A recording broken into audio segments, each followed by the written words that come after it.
shine. Don't let them steal your mind away from you. Said if they owed you money, I will need a penny from you. Oh, you're stronger than you think. Don't let these wounds sting. I promise soon. 'Cause you're 4, 5, 6, sometimes 2 goes. If your roof is good and your house caves in, then nobody else at fault.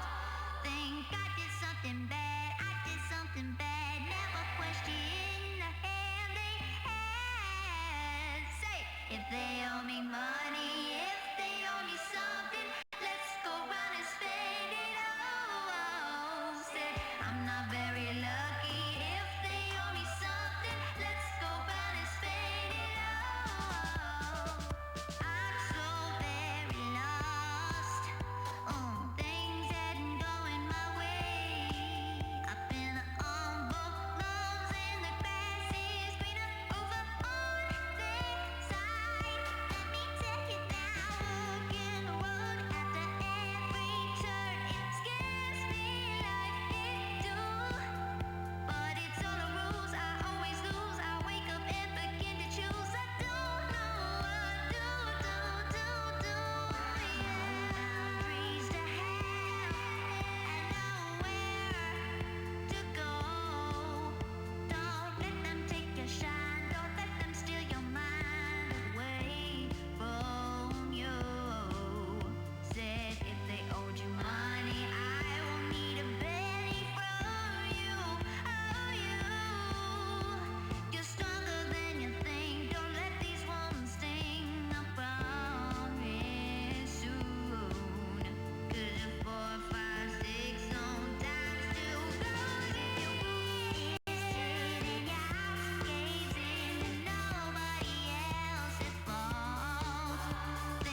There's nothing I can do about it.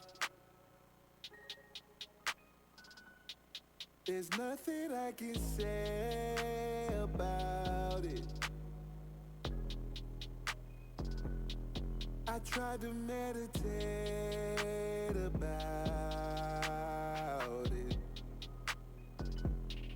I even tried to pray about it. I'll let go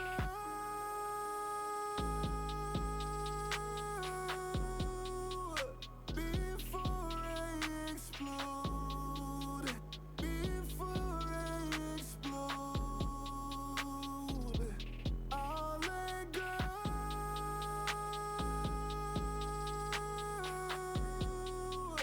before I explode. Before I explode. I used to lean on my pride, but I don't have any left. I put my heart to the side, I kept it all to myself. Who cares? Playing the cards that I'm dealt. No fair, did it without any help.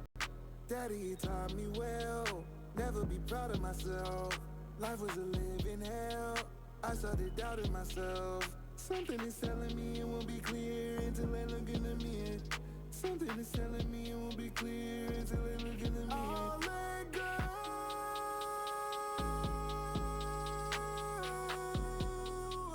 before I explode. Before I explode, I'll let go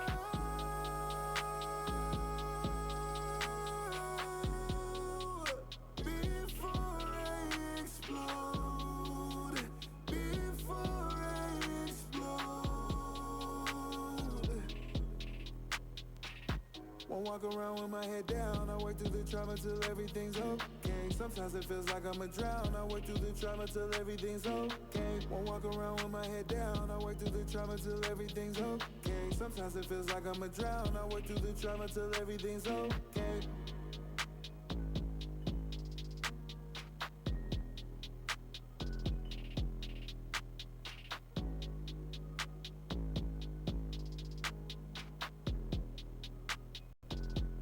I'll let go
Are you on the phone, Mr. Johnson? Yes, I'm here. Thank you.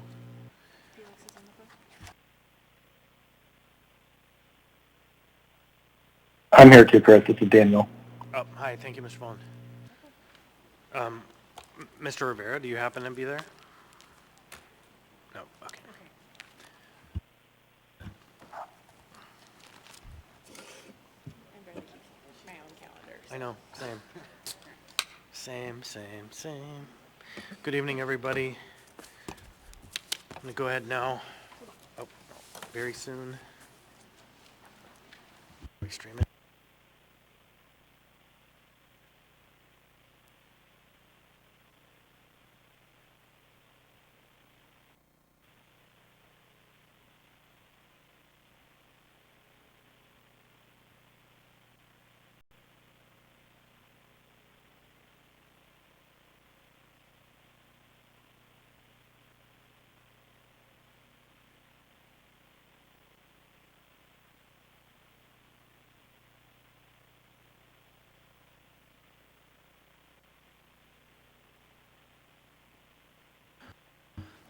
Good evening, everybody. I now call to order this regular meeting of the Anchorage Assembly. Tonight is November 6th, 2024.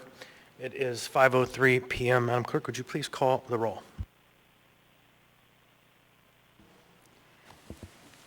Assemblymember Brawley. Here. Assemblymember Bronga. Here. Assemblymember Johnson. Here. Assemblymember Littlefield. Here. Assemblymember Martinez. Present. Chair Constant. Here. Vice Chair Zalatel. Here. Assemblymember Myers. Here. Assemblymember Perez-Verdia. Here. It is my understanding Assemblymember Rivera is excused. He's excused. Assemblymember Stolt. Here. Assemblymember Volland. Happy to be here. And Student Representative Bell. Here. Mr. Chair, you have a quorum. Thank you. Next, I would like to ask Ms. Bronga to lead us in the pledge.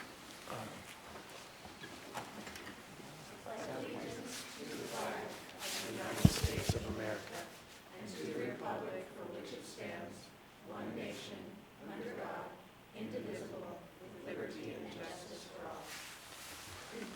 Mr. Perez-Verdia, would you please read the land acknowledgement? A land acknowledgement is a formal statement recognizing the indigenous people of a place. It is a public gesture of appreciation for the past and present indigenous stewardship of the lands that we now occupy. It is an actionable statement that marks our collective movement towards decolonization and equity.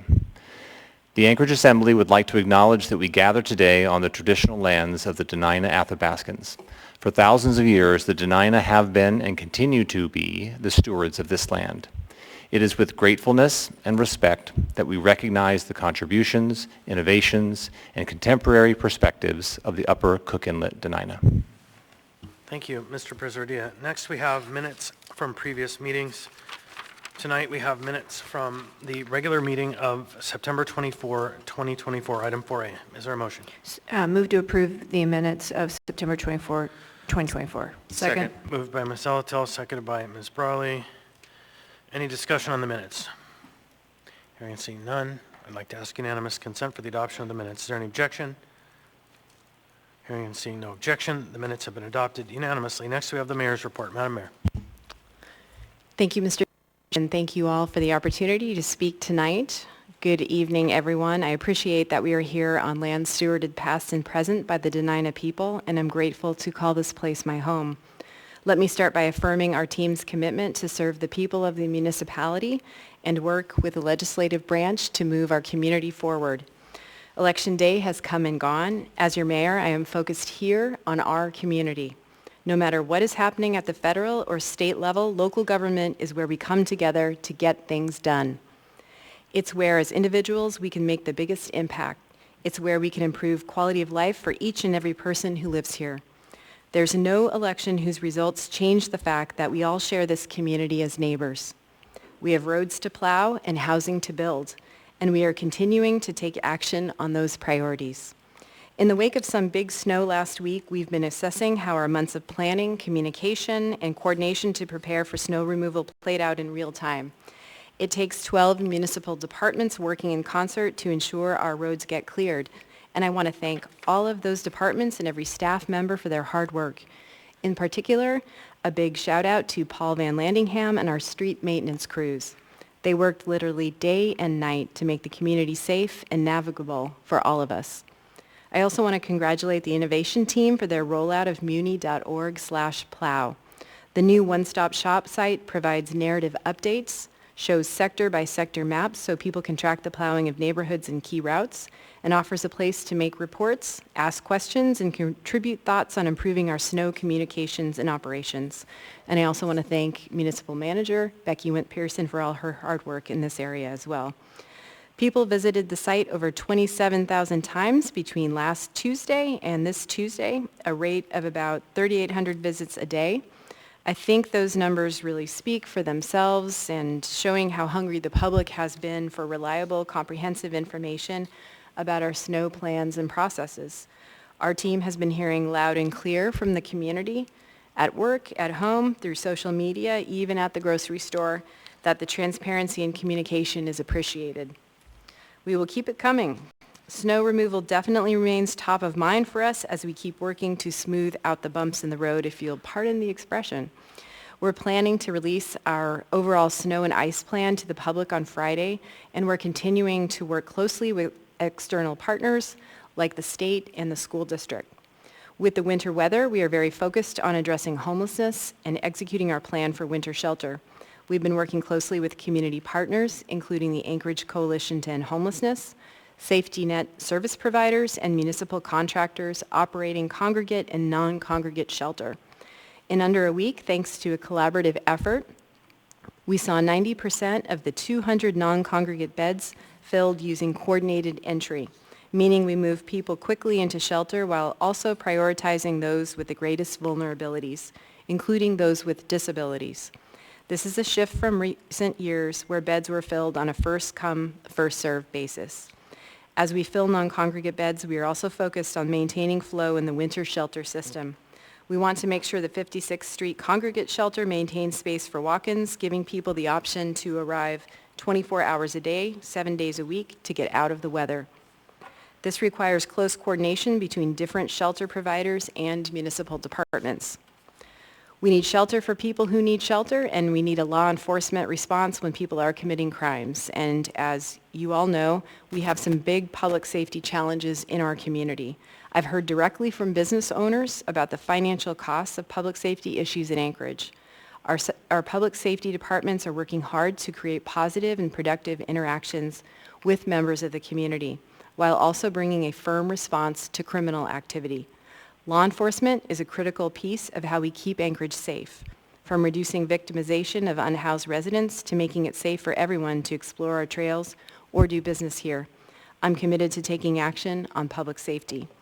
I had a great visit on Monday with a group of Lower Yukon School District students who are studying at their satellite campus here in Anchorage, the Kusilvak Career Academy. Some of them just turned 18 and had the opportunity to vote for the first time this fall. They came to City Hall to learn about civic engagement, and they asked many great, bold questions about what it takes to run for office or get elected.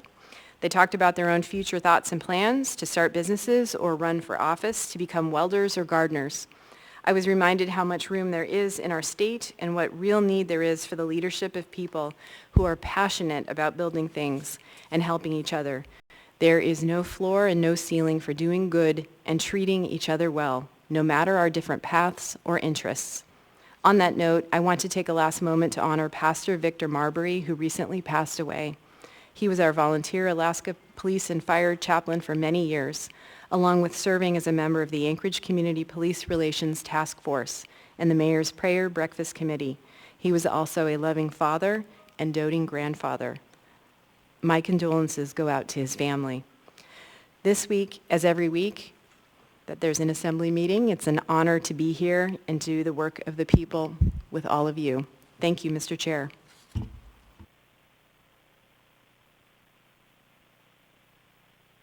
Thank you, Madam Mayor.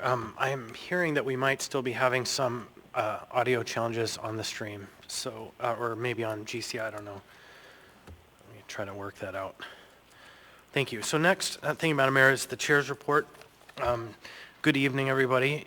Welcome to our regular business meeting. Here we are in the peak of budget season. Tonight we'll hold our second public hearings on the 2025 municipal budget, items 14A through 14G. Public participation in this process is vital. If you're here to testify on the budget, and I hope you are, please know we'll do our best to open the public hearings around 7:30 p.m. tonight. After tonight, the next step is the budget process work session this Friday from 10 to 12 at City Hall, room 155, to review proposed budget revisions and tax levies, and if all goes according to schedule, we'll take up the budget for approval at the November 19th meeting. It's the intent tonight to close the second public hearing.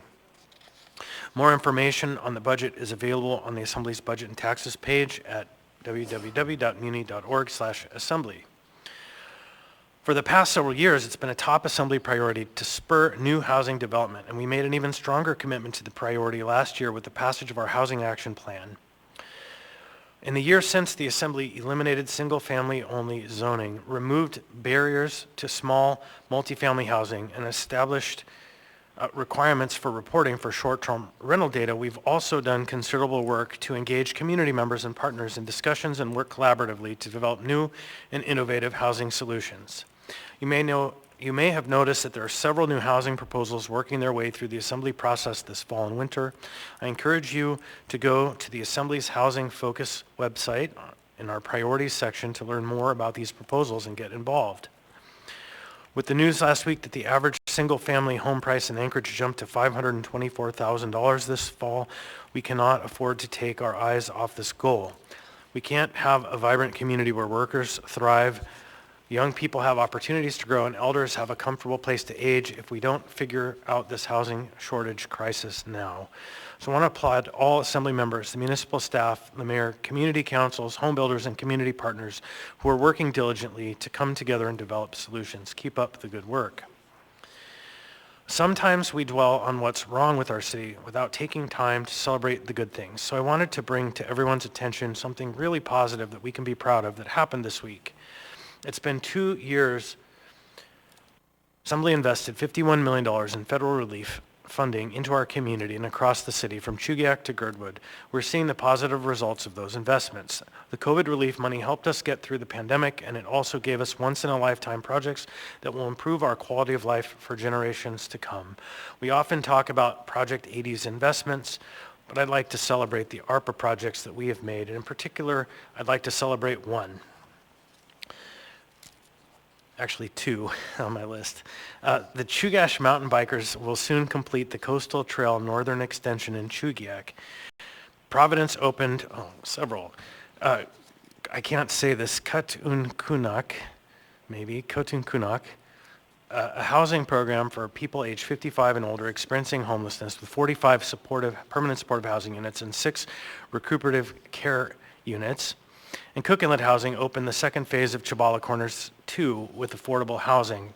The project I was most excited to talk about just this week, the municipality tore down an abandoned building in Mountain View to enable construction to begin on the new baseball facility in Lions Park, and the project that's been pushed by Jamar Hill, who has done an amazing job. But the project is worth celebrating because of the partnership between code enforcement, the Assembly, the project proponent, and all of the parties. The property owner who had the property that was really terrible and was being fined on a regular basis, they came up with a creative transaction that waived the fines, that transferred the property to the nonprofit project, and the Muni was able to tear the building down as a part of the project. It's very exciting to see a positive change happen in Mountain View, and especially to see young people there have an opportunity to have wintertime baseball play so they can get their skills up and be competitive with the national environment. Next week, the Alaska Black Caucus will be holding a ribbon cutting for their new Equity Center, and the Little Bears Daycare Center in Girdwood is about to open next spring. Anyhow, all of these projects are major investments from ARPA funds and probably would not have been possible otherwise. You can learn more at www.muni/recovery. Otherwise, this is a boilerplate meeting. It's our business meeting. We're here to do the business of the people. We're here. Please help us create a climate of respect in the chambers. Please refrain from personal attacks or speaking out of turn. Keep signs smaller than 8.5 by 11 inches and keep the aisles clear except if you're lined up to testify. If you need to hand something to the assembly, please bring it to the clerk up in the front. If a point of order is raised, please stop speaking so I may rule on the point of order. If the rules aren't followed, I may interrupt speakers to call for compliance. If compliance with the rules doesn't occur, I may pause the meeting. And if there's an actual disruption, I will give a warning. But if the disruption persists or happens again, the person will be asked to leave. So with that, I'd like to say thank you everybody for being here. Nice crowd, and we'll now do committee reports, starting with Mr. Myers. Thank you, Mr. Chair. Nothing to report this evening. Thank you. Ms. Bronga. Nothing to report, Chair. Thanks. Thank you. Mr. Littlefield. Thank you, Chair. The AMATS Technical Advisory Committee meets tomorrow at 4700 Elmore, the Permit Center, room 170 from 1 to 3. There's one big conversation about the Seward Highway Safety Corridor project. It will be discussed on how to fund this project and how to move forward with this project. So if you want to attend, that would be a good one to watch. Thank you. Mr. Johnson. Thank you, Mr. Chair. The next meeting of the Infrastructure, Enterprise, and Utility Oversight Committee of the Whole will be on November 21st, City Hall Conference Room 155 and online, and that is scheduled from 10 a.m. to 11 a.m. Thank you, Mr. Johnson. Ms. Alto. No report. Thank you, Mr. Chair. Thank you, Ms. Alto. Mr. Martinez. Thank you, Chair. The next meeting of the Community and Economic Development Committee will be tomorrow, November 7th at 9 a.m. at the Permit Center. Some of the items of our discussion will be expansion of the tax incentives across Anchorage, and we'll hear from members of the administration. We'll also be discussing transit support of development corridors, and we'll also hear from groups like tomorrow we'll hear from St. Mary's, who's working on a 90-unit housing development. And so there's some exciting things happening, and just to remind folks, you can tune into the committee meetings through our committee web pages, and they're also recorded so you can tune in after the fact. Chair, I just wanted to note one thing about community development, and I appreciate you mentioning Jamar Hill. But the relationship, just briefly, I wanted to mention with respect to community development is, I believe we have an entrepreneurial city. And when there's entrepreneurial energy that is connected to solving problems and taking care of people in our communities, and champions step forward, it's good news to see the municipality in a position and a posture to be responsive. And so when folks in our community say, what can we do about challenges and what can we do about problems? Think about the opportunity to partner with your energy, with your vision, and with your passion, and working with the municipality to solve problems. And I think the Jamar Hill story is a perfect highlight of how it all can work together when it works well. And thank you, Jamar, for the work, and I have nothing else to report. Thank you, Chair. I'd just add to code enforcement. They were the real internal folks who did an amazing job. Yes, sir. 100%. Thank you, code enforcement. Thank you. Mr. Rowland. No report, thank you. Thank you. Ms. Brawley. Thank you. I have a few reports this evening. First, the Budget and Finance Committee. The next meeting will be Thursday, November 21st, 12:10 to 1:10 p.m., City Hall room 155. And also a reminder, I think that was previously noted, there will be a work session on Assembly budget amendments this Friday, November 8th. I believe it starts at 10 a.m. And then we are anticipating a potential substitute version of the budget from the administration before we take a vote on the 19th, our next regular meeting. And we'll be looking at those additional amendments in the work session, and likely we'll see amendments in the next meeting, just as a note. Next, the Legislative Committee, the next meeting is tomorrow, Thursday, November 7th, 11 a.m. to noon at City Hall, room 155. We will be reviewing a substantially complete draft of the program, including reviewing top priorities and areas of focus, as well as running through folks' member district priorities. The draft legislative program will be introduced per code on the November 19th agenda, and it will be, the intent will be to postpone it to allow for members' review, as well as a work session, which will be scheduled, or I'm sorry, the work session is scheduled for 1 p.m. on Friday, November 22nd. And then we anticipate the program will have action at our December 3rd meeting.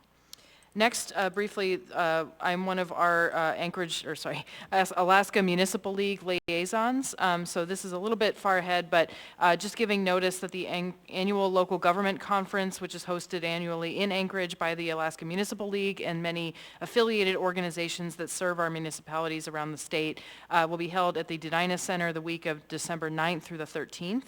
Assembly members, branch staff, mayor, executive branch staff, and anyone interested in local government and who would like to meet with leaders from across the state and our peer communities are encouraged to attend that event. And lastly, I'm also one of our liaisons for the National League of Cities, just giving notice that myself, Mr. Constant, and Ms. Valatel will be traveling to the NLC Annual Summit held in Tampa, Florida next week. That is significant in part because NLC is celebrating its 100th anniversary earlier this year to mark the occasion, as well as celebrating Anchorage's longtime membership in that organization, about 75 years. We passed a recognition resolution back in May, on May 7th. So we look forward to, again, celebrating the significance and importance of local governments. And those are my reports. Thank you. Thank you. Mr. Salt. Nothing to report, Mr. Chair. Thank you. Mr. Presidia. No report, thank you. All right, then that brings us to, I'm sorry, youth member Bell. Nothing to report. Thank All you, right. Mr. Chair. Thank you very much. Okay, so next we have the addendum to the agenda.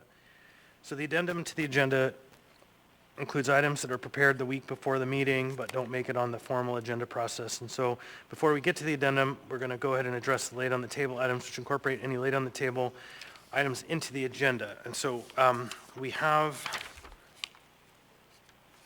a number of items that are supplemental. I think we only have one new item. We've debated whether or not it's actually new because the nature of the motion. The clerk is going to insist that it is new and will require an 8 majority vote, but we're going to wrestle over that later. So we'll take care of the supplemental items first, and we'll come back to that. So I'll go ahead and read these supplemental items into the record. Item 10B3 is Resolution AR number 2024-343S, a resolution of the Anchorage Assembly calling on the Anchorage Water and Wastewater Utility to decouple the municipality's access to drinking water from the 1991 Eklutna Fish and Wildlife Agreement. Next, we have item 10D16A, which is Assembly Memorandum AM 866-2024A, Port of Alaska Modernization Advisory Board Appointment, Eric Bronson Fry. Next, we have item 10F, which is a quasi-supplemental item. It's 10F5, Information Memorandum, Unnumbered AIM, Administration's Answers to Assembly Questions. Then we have item 14H2, which is AO 2024-98S, an ordinance authorizing and approving adoption of Port of Alaska Terminal Tariff 10.1. That includes item 14H3, Assembly Memorandum AM 908-2024.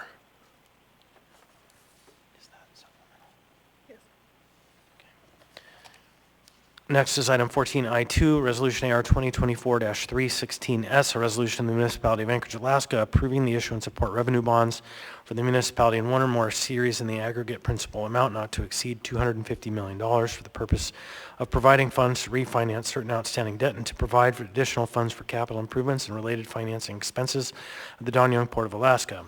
Next is item 14L2, Information Memorandum 181-2024, mandatory ID PowerPoint presentation regarding AO 2024-101, and then 14L3, Information Memorandum, unnumbered excerpts from Alaska statutes and regulations regarding alcoholic beverages regarding AO 2024-101. That concludes the supplemental items. Next, we have one new item, which is item 12A, which is ordinance number AO 2024-68S2, an ordinance of the Anchorage Assembly amending Anchorage Municipal Code, Section 3.70.190, to return battalion chief and paramedic supervisor positions to represented status effective upon ratification and approval of the modification to the IAFF labor agreement incorporating the same. The intent with this item is to make the odious motion of amending something previously adopted to change the effective date. The effective date is supposed to go into effect this next week, but between the administration and the bargaining unit, they have asked for more time. So, Ms. Alato. Move to lay on the table. Second? Move to lay on the table by Ms. Alato, seconded by Ms. Browley. Any discussion? Ms. Alato, go ahead. So the time sensitivity for this is it would have been, its time will lapse while they're still negotiating if we don't extend the deadline tonight. Thank you. Yep. Thank you. Any further discussion? Any objection to the motion? I'm going to ask unanimous consent then. That item is passed unanimously, or not passed, excuse me, is laid on the table unanimously. It'll be item 12A.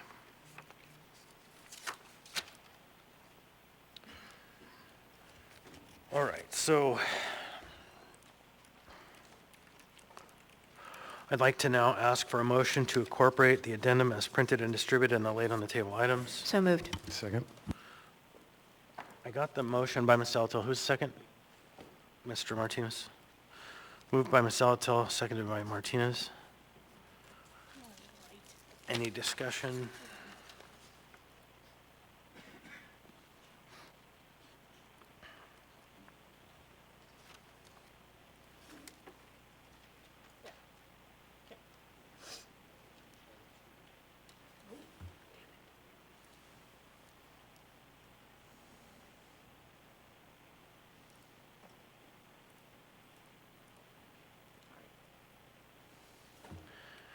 All right, so is there any objection? Hearing and seeing no objection, the laid on the table and the addendum to the agenda and the laid on the table items have been incorporated.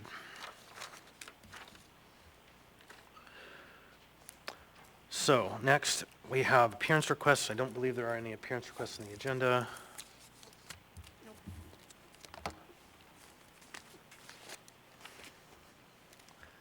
Since there are none of those, I'd like to go ahead and move to the consent agenda. The consent agenda are items number 10A through 10F and are typically routine or non-controversial, such as bid awards, new business information, reports, and ordinances and resolutions for introduction.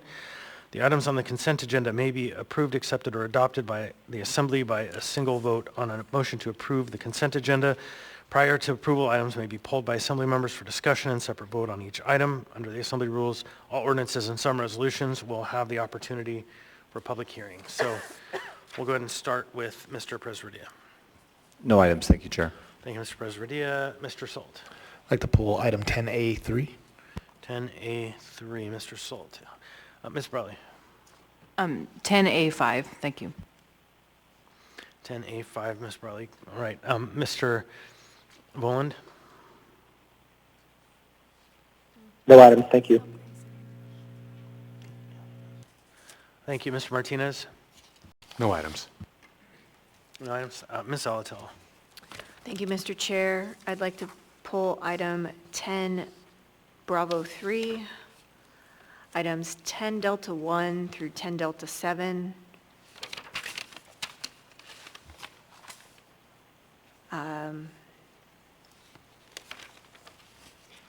and would like to ask if we could direct the clerk for item 10G4 to set the public hearing for 12/3, and on 10G9 also set the public hearing for 12/3. It Thank you. is so directed. Also, And 10A4, please. okay,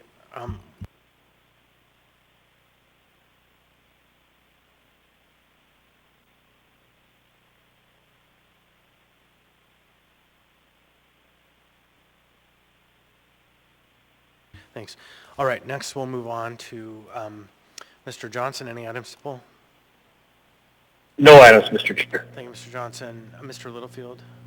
Thank you, Chair. I'd like to pull 10D10. All right, 10D10. Ms. Braga. Thank you, Chair. I'd like to pull 10A1 and 10A4. Could you pull 10A2 for me too, please? And 10A2. All right, thank you. So I have 10A1, 10A2, 10A4, and I think that's it. All right, Mr. Myers, no items? I'm good, thank you, Mr. All Chair. right, thank you. So I'm going to go back through the list. We have a handful of items here. We have items 10A1 by Ms. Braga, 10A2, Ms. Braga, 10A3, Mr. Salt, 10A4, Ms. Braga, 10A5, Ms. Browley, 10B3, Ms. Zalatel, 10D1 through 7, Ms. Zalatel, 10D10, Mr. Littlefield, and I think that's it. Did I miss anything? Okay, I'm not seeing or hearing anything else. Anything for you, Youth Member Bell? No. All right, thank you very much. And normally what we would do, if you did want to pull something, is we'd have you work with a member, make it a little bit easier for you. So I would like to then ask for a motion to approve the consent agenda minus the pulled items. So moved, including the A version of 1016. So there's a motion to approve the consent agenda minus the pulled items and only moving 10D 16A. Is there a second? Second. Seconded by Mr. Martinez. Any discussion on the consent agenda items? Hearing and seeing none, I'd like to ask unanimous consent. Is there any objection to the adoption of the motion? I'm seeing and hearing no objection, so the consent agenda has now been adopted. For the public's interest, all of the items on the consent agenda, that's items 10A through 10F, except the items that you heard us pull, have now been passed or accepted by the Assembly. And so we'll now go through the items that we have.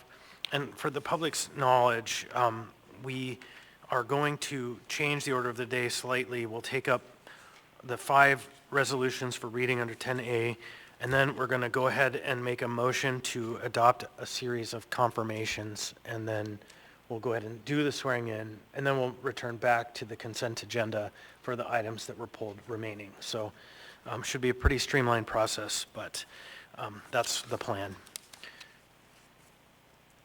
Thank you. All right, so next we have item 10A1.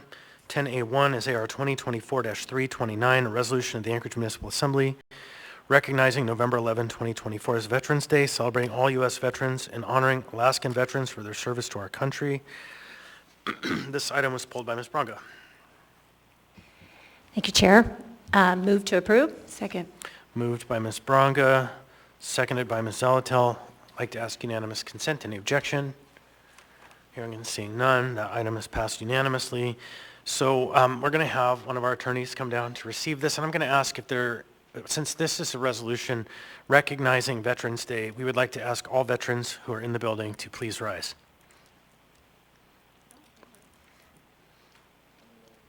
All right. It's just a few tonight. Go on down, Mark. So, Ms. Braga. A resolution of the Anchorage Municipal Assembly recognizing November 11, 2024 as Veterans Day, celebrating all U.S. veterans and honoring Alaskan veterans for their service to our country. Whereas Armistice Day began in 1918 as a day to reflect upon the heroism of those who died in our country's service and later became known as Veterans Day in honor of all veterans in all wars.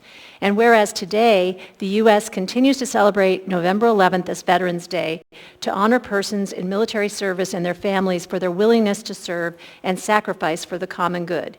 And whereas Alaska's military history includes the Alaska Nike Hercules anti-aircraft missile systems during the Cold War, the Aleutian Islands Campaign and the Aleutian Tigers, and the Alaska Territorial Guard during World War II, with today's service members actively involved in monitoring and protecting the northwest of the U.S. And whereas Alaska is one of the military's most desirable duty stations, with many new recruits choosing to serve here as their first duty station. And whereas an estimated 1 in 10 Alaska residents has served in the armed forces, and Anchorage is home to JBER, the largest U.S. military installation in Alaska, which is home to 32,000 service members, their families, and civilian personnel. And whereas in Anchorage, celebrations include an open house by Paws of Purple Hearts on November 8th, a ceremony at JBER on November 11th, and an appreciation lunch hosted by New Vision Alaska and American Legion Jack Henry Post 1 on November 9th, or celebrate by visiting the Anchorage Veterans Museum. And now, therefore, the Anchorage Assembly recognizes November 11th, 2024 as Veterans Day and celebrates and honors all U.S. military veterans for their service to our community, state, and nation, passed and approved by the Anchorage Assembly this 6th day of November 2024.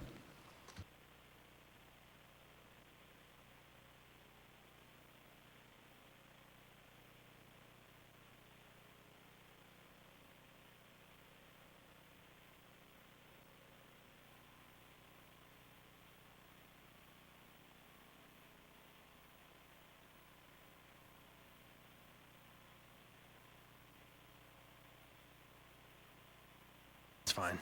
All right, thank you, everybody. Next, we have 10A2, which is Resolution AR 2024-330, a resolution of the Anchorage Municipal Assembly recognizing and celebrating November 15th as Philanthropy Day in Anchorage. Who is reading this one? Ms. Braga and Mr. Presbyter are presenting. So 10A2 is, anyhow, I'd like to ask for a motion. This item was pulled by you, Ms. Braga. Move to approve. Second. Moved by Ms. Braga, seconded by Ms. Zalatel. I'd like to ask unanimous consent. Is there any objection?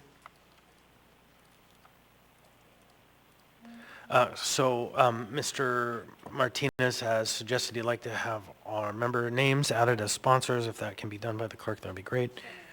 And the mayor. Awesome, done. So with that, I'd like to ask unanimous consent. Any objection to the adoption of the motion? Hearing and seeing no objection, the item is adopted. Go ahead, come on down.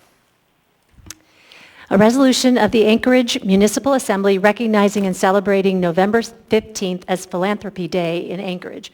Whereas National Philanthropy Day is celebrated annually on November 15th to honor and recognize the contributions of individuals and organizations that promote charitable giving and volunteerism around the world. And whereas philanthropy is essential in enhancing the quality of life in our community by addressing critical needs, supporting education, and fostering a spirit of generosity. And whereas volunteers and local organizations in Anchorage play a vital role in making a positive impact on our community through their philanthropic efforts, and whereas recognizing Philanthropy Day will inspire others to engage in acts of kindness and support charitable organizations that contribute to the betterment of Anchorage. Now, therefore, the Anchorage Assembly recognizes November 15th as Philanthropy Day in Anchorage. Passed and approved by the Anchorage Assembly this 6th day of November 2024.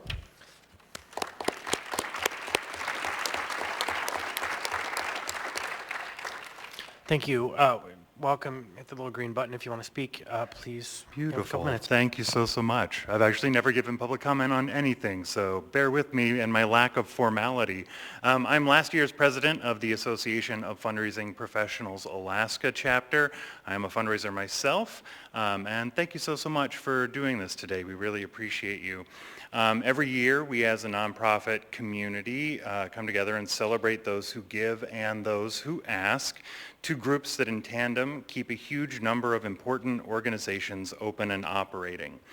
Whether it's a safe place to go for women and children leaving abusive situations, free and affordable services for addiction, mental, social, emotional, and physical health, spaces and programs for the development of the arts and artists, or hundreds of other important causes, they exist only because of the generosity of individuals and organizations who care about them and are willing to put their money where their values are.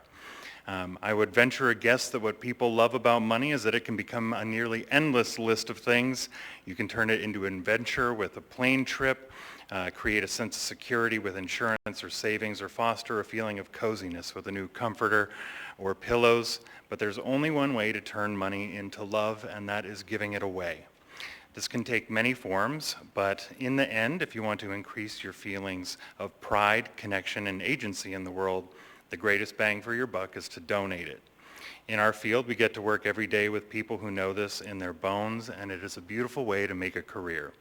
So thank you for doing this for us and honoring outstanding philanthropists and fundraisers here in Alaska who show their care and compassion for our shared communities by giving of their time and financial resources to make them better places to live.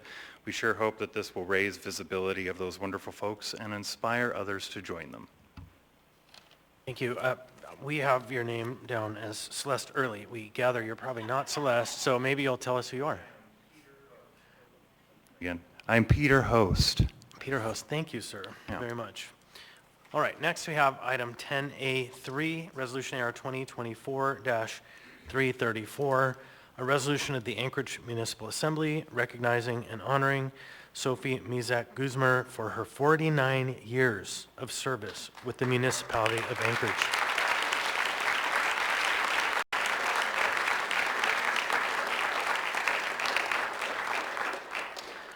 So I'd like to ask for a motion to approve. This item was pulled by Mr. Salt. Mr. Salt? Move to approve. Second. Mr. Salt has moved. Mr. Myers has seconded. I'd like to ask unanimous consent. Is there any Good objection? evening. One minute. Just 1 minute. Is there any objection to the motion? Hearing and seeing no objection, the item is adopted unanimously. I believe Mr. Myers, you're reading. Mr. Salt, you're presenting. You have the floor. Thank you, Mr. Chair. A resolution of the Anchorage Municipal Assembly recognizing and honoring Sophie Mizak Guzmer for her 49 years of service with the municipality of Anchorage. Whereas Sophie Mizak Guzmer is the longest tenured employee in the municipality of Anchorage who began her public service career on September 11, 1975, predating the creation of the municipality of Anchorage by 4 days. And whereas she started work as a library page, reshelving materials, and moved up to the front desk circulation department, where she has served the public with a smile and friendly words, supported her coworkers through dedication and positivity, and contributed to the library with her willingness to help with any task. And whereas she has witnessed and participated in the changes at the library from hand stamping due dates to assisting patrons with using self-checkout machines, from only checking out books with the Anchorage to now receiving books from around the state and across the country. And whereas she attributes her longevity to being able to have fun at work, often saying, whether it's hard or you're having fun, concentrate on your work environment and everything will come naturally. Now, therefore, the Anchorage Municipal Assembly recognizes and honors Sophie Mizak Guzmer for 49 years of dedicated public service to the municipality of Anchorage and Anchorage Assembly and the community. Passed and approved by the Anchorage Assembly of this 6th day of November, 2024.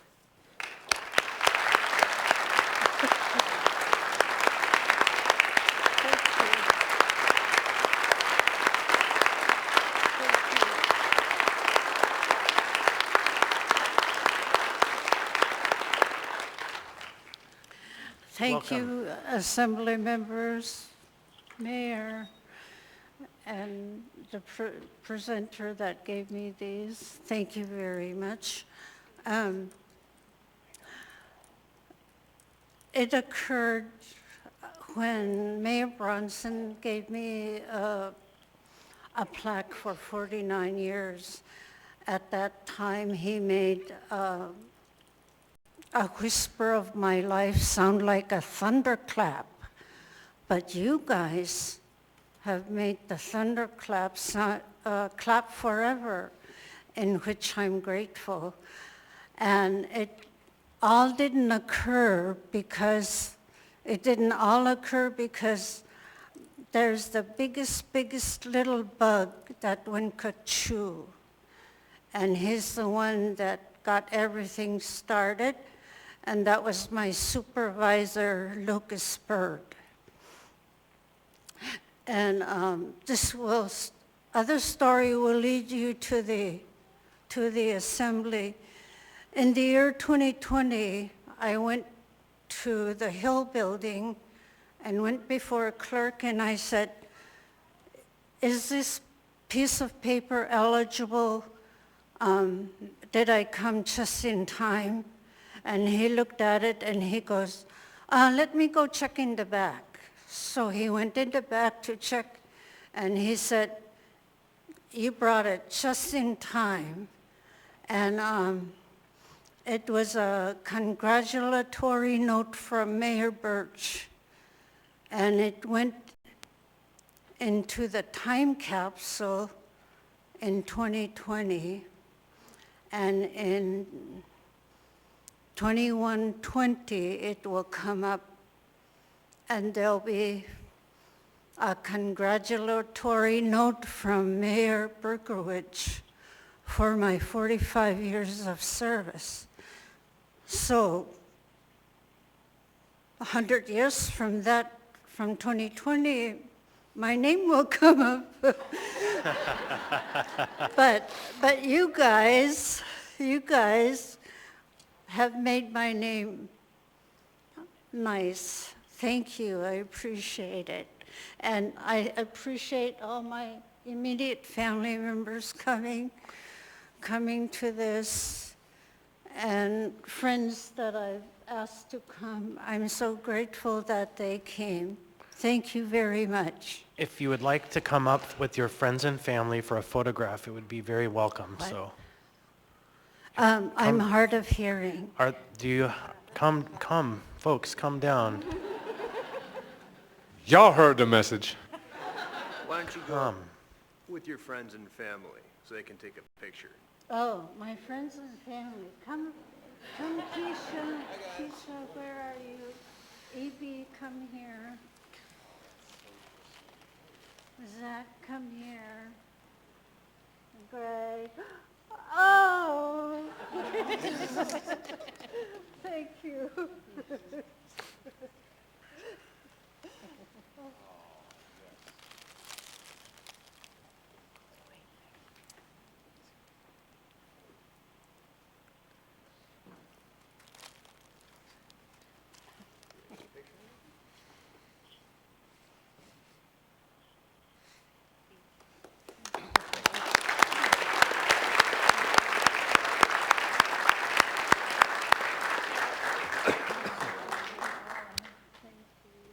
I'll just editorialize a little bit and say, with all of the challenges of the day, to think a life of work spanning 49 years at this municipality gives one hope that any tide that comes, we can see out and back again.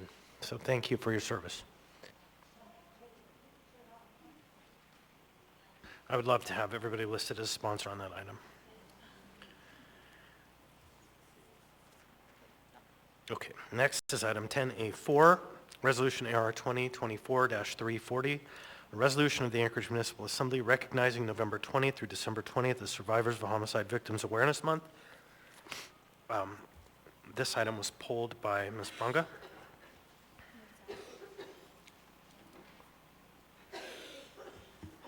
I believe Meg is reading? Yep, you want to move it? Okay, thank you. Move to approve. Second. Moved by Ms. Brunga, seconded by Ms. Zalatel. I would like to ask unanimous consent on this item. Hearing and seeing no objection, the item is now adopted. We have Ms. Zalatel reading and Ms. Brunga presenting. A resolution of the Anchorage Municipal Assembly recognizing November 20 through December 20 as Survivors of Homicide Victims Awareness Month.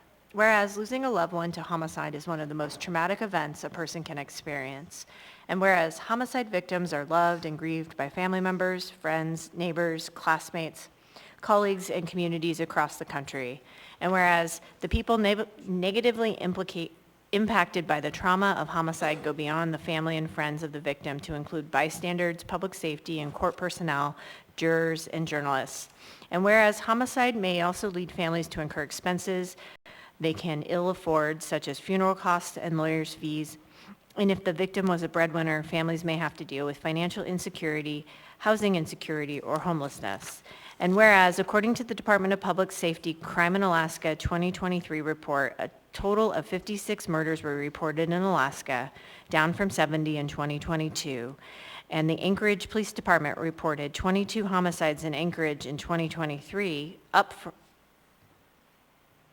down from 30 in 2022. And whereas Alaska's Homicide Memorial in Hostetler Park currently has 535 names engraved of innocent victims of homicide throughout Alaska, whose names are read at an annual ceremony that includes families of the victims.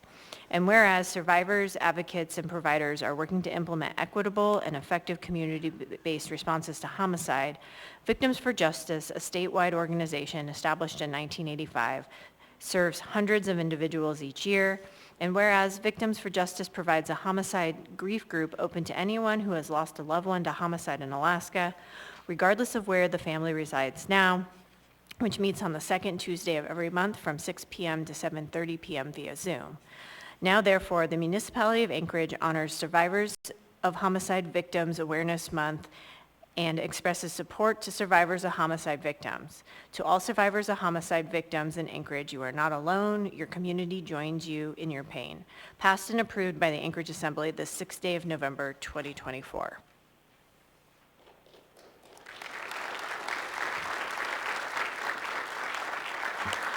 Welcome. Please state your name for the record. You have the floor. Well, it just thought, oh, it's on. Okay. Hi, I am Suki Miller. I'm the Executive Director at Victims for Justice. Thank you so much for recognizing November 20th through December 20th as Survivors of Homicide Victims Awareness Month.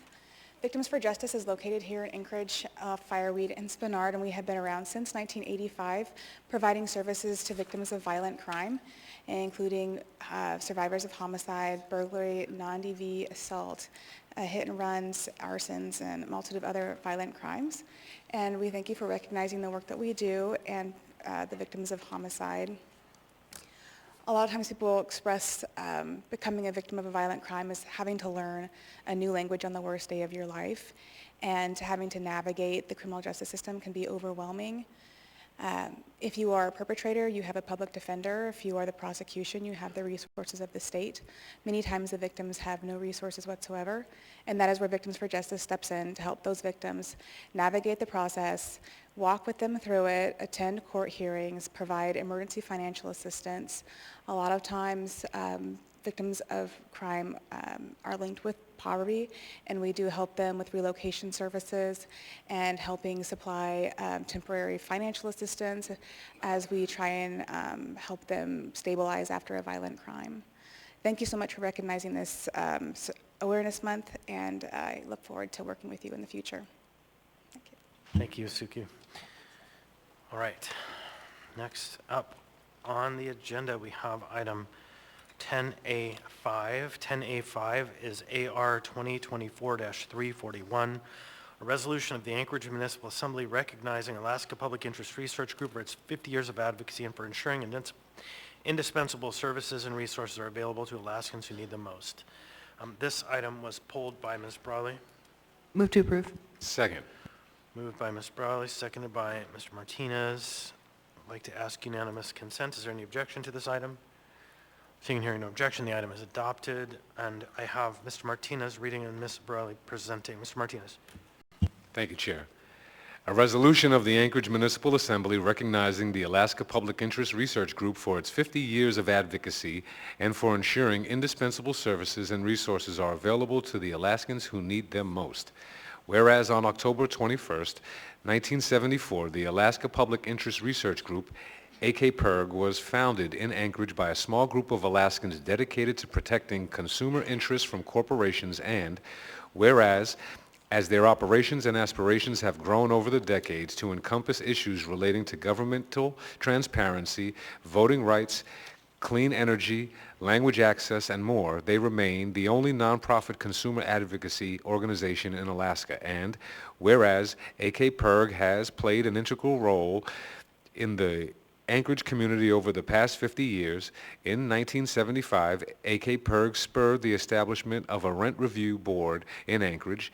In 2002, AKPIRG helped identify $50 million of excessive overcharges by Alascom on the Bradley Hydroelectric project, and in 2006, AKPIRG successfully spearheaded a ballot initiative for campaign contribution limits, which passed with an overwhelming majority of 73% of Alaskan voters. And whereas during the COVID-19 pandemic, AKPIRG's Alaskan Native language panelists created messages promoting safety and community wellness in 7 Alaskan Native languages. AKPIRG served on the Anchorage Complete Count Committee for the 2020 census, translating census information into over 20 languages. AKPIRG fiscally sponsors the Mutual Aid Network of Anchorage, which helps keep people safe and housed. AK-PERG helped pay off payday loan debts of 25 Alaskan households in 9 communities last year, as well as helping to pass ambitious housing zoning policies to create more affordable housing in Anchorage. Now, therefore, the Anchorage Assembly congratulates the Alaska Public Interest Research Group on their 50 years of advocacy, of advocating, educating, and serving the people of Alaska, and look forward to the many years of indispensable work to come. Passed and approved by the Anchorage Assembly the 6th day of November 2024.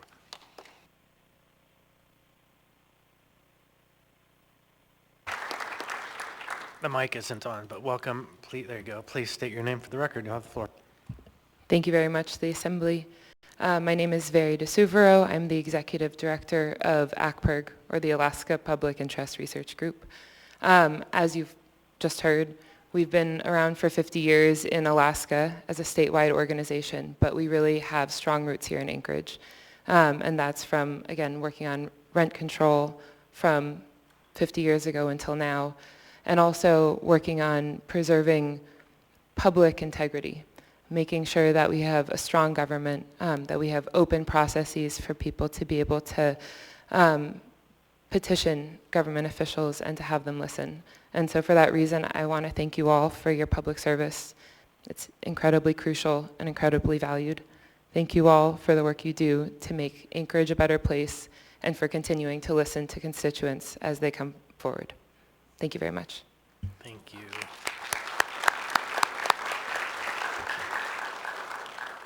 Ms. Zalatil.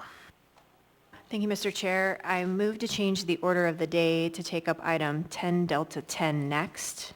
Move item 10 Bravo 3 to go with item 11C, and take up items 11A and 11B after 10 Delta 1 through 10 Delta 7. Second. Motion to change the order of the day by Ms. Zalatil, seconded by Ms. Brawley. Ms. Zalatil, you want to speak to it? Sure. Thank you, Mr. Chair. So 10D10 is the last consent agenda item other than confirmations, which we plan to take up in a group, adding those two that are also in the 11s with it. And then item 10B3 is intended to be a substitute resolution for the AO at 11C. So it should streamline the rest of the consent agenda. Any discussion on the motion to change the order of the day? Hearing and seeing none, I'd like to ask unanimous consent. Any objection?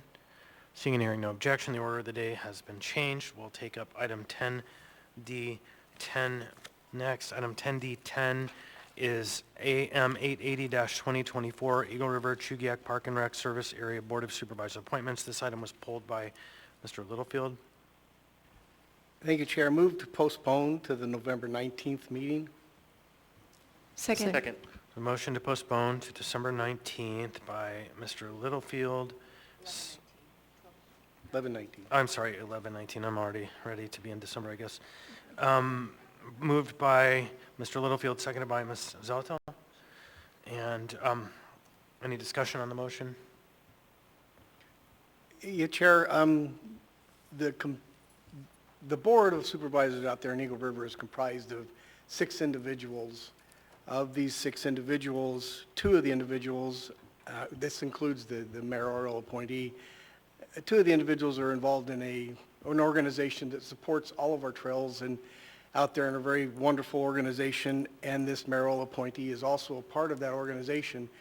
And we'd like to see if we can work with the administration to find a sort of workaround to figure out how we can get this person in the position without having, you know, a portion of the whole group of 6 people would have to stand down if an issue came up. So we wouldn't have a quorum if we did appoint this person to the position. So, okay, thank you. I think that's fair. Any discussion on the motion to postpone? Hearing and seeing no discussion, I'd like to ask unanimous consent. Any objection to the motion? Seeing and hearing no objection, the motion is passed. This item will be back before us on November 19th. Okay, next we have a little bit more of a complex motion. Ms. Zalatil. I move to approve items 10D1 through 10D7, item 11A and 11B. Second. So there's a motion to approve items 10D1 through 7, 11A, 11B by Ms. Zalatil, seconded by Ms. Brawley. And so, and kind of you want to speak to it? Sure. So the idea here is to bring up all of these executive appointments together.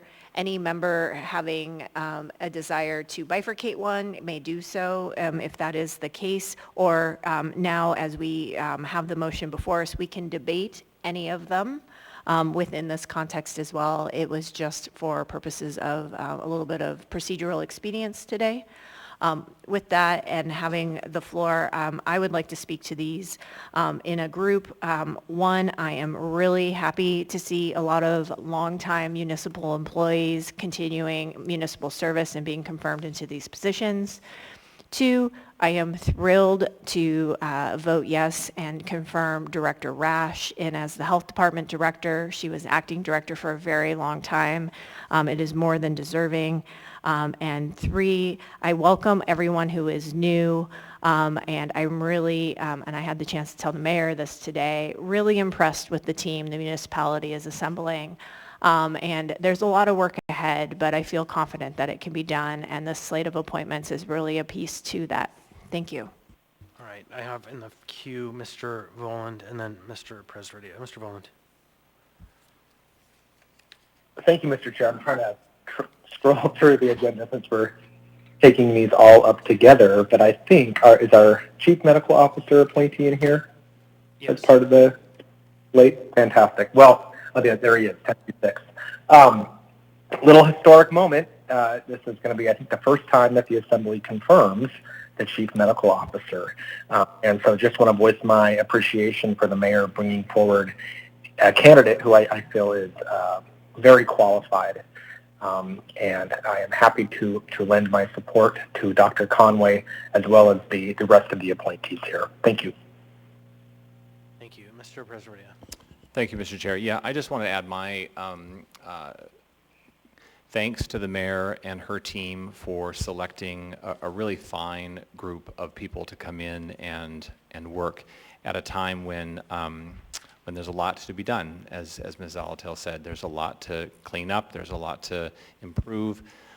We have as many people know out there, the vacancy rate of the municipality after the last administration was significant. And so I really appreciate the expediency of getting not only these positions filled, but filled with really amazing and committed and qualified people. So thank you to all of you who have stepped up for these positions, and I will be voting to approve. Thank you. Ms. Brawley.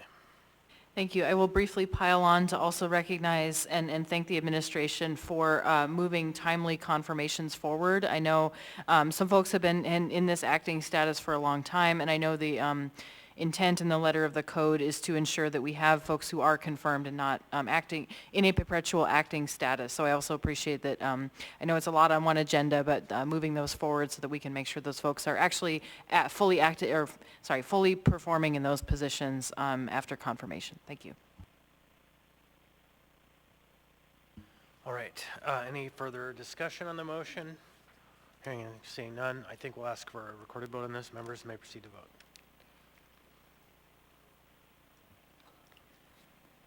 Member Johnson?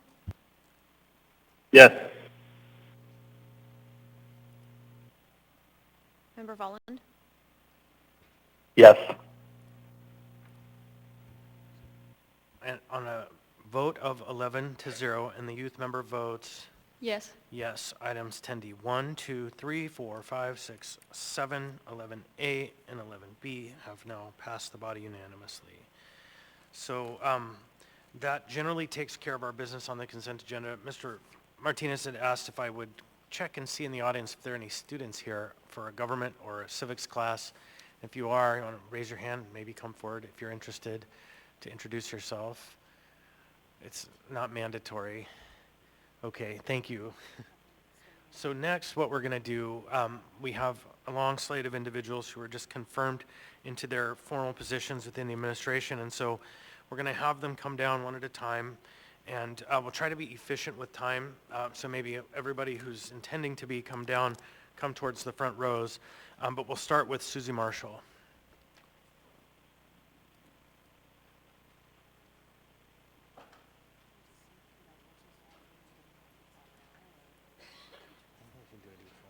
kind of the whole point.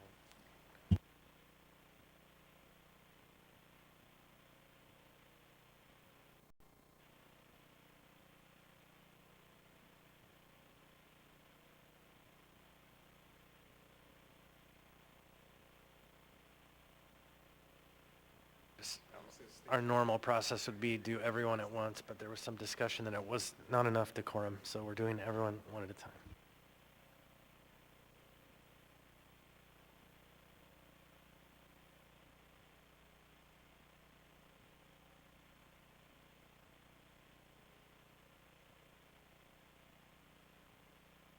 So raise your right hand.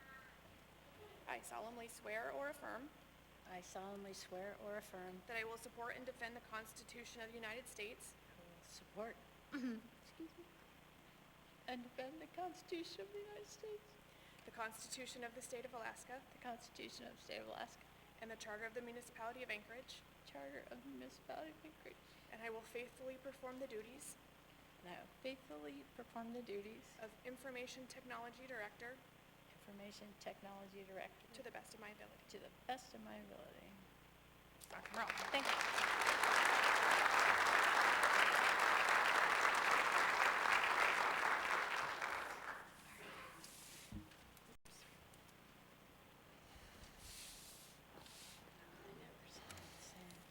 This one's mine? Thank you. Thank you. Next, we'd like to invite up Melinda Kohlhaas, our municipal engineer.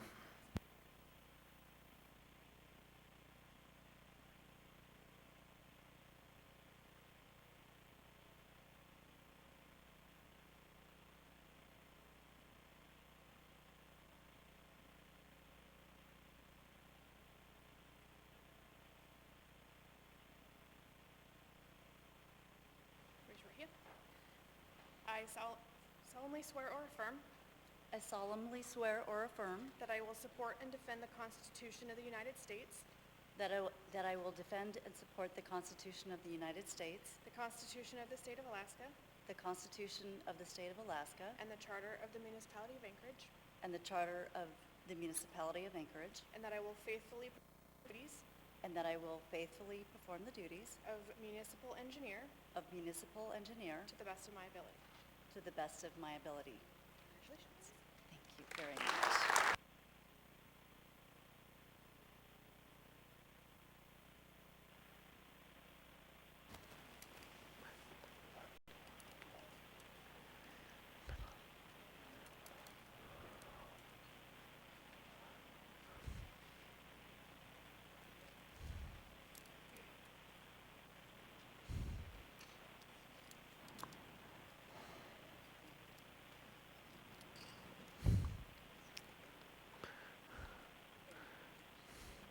So for those of you coming down, when she says swear or affirm, you can pick one. You don't have to say both. I solemnly swear or I solemnly affirm. Next, we have item 10D3. It's for Philippe Bryce, Chief Fiscal Officer. Welcome, Mr. Bryce.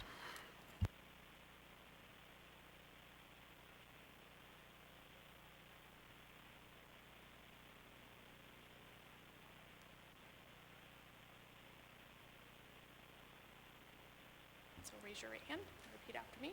I solemnly swear or affirm I solemnly swear that I will support and defend the Constitution of the United States, that I will support and defend the Constitution of the United States, the Constitution of the State of Alaska, the Constitution of the State of Alaska, and the Charter of the Municipality of Anchorage, and the Charter of the Municipality of Anchorage, and that I will faithfully perform the duties and that I will faithfully perform the duties of Chief Fiscal Officer of the Chief Fiscal Officer to the best of my ability.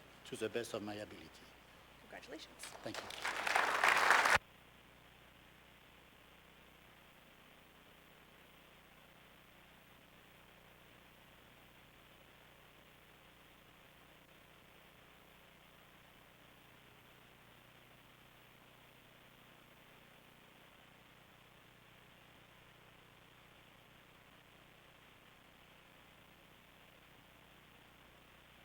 I would like to welcome up Melissa Babb, Planning Director.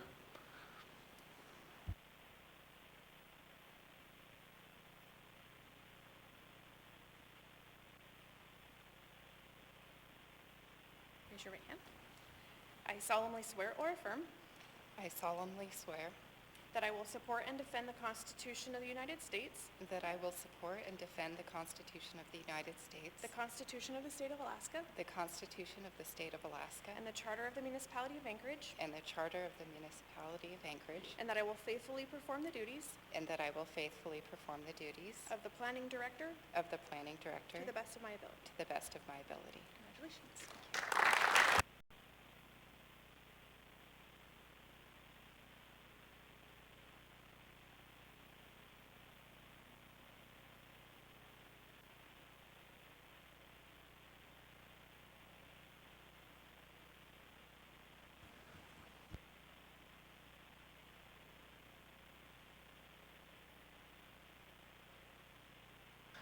All right, next we have up Alden Thurn, Internal Auditor, and other duties as assigned.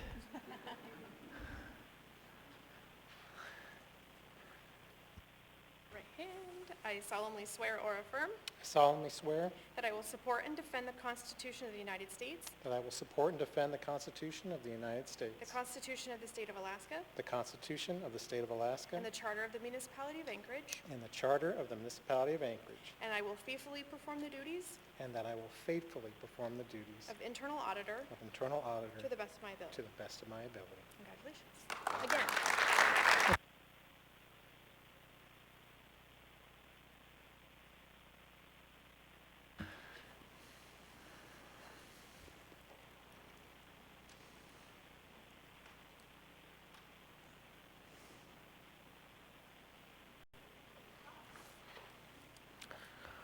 Next, I'd like to welcome up Dr. George Conway, Chief Medical Officer.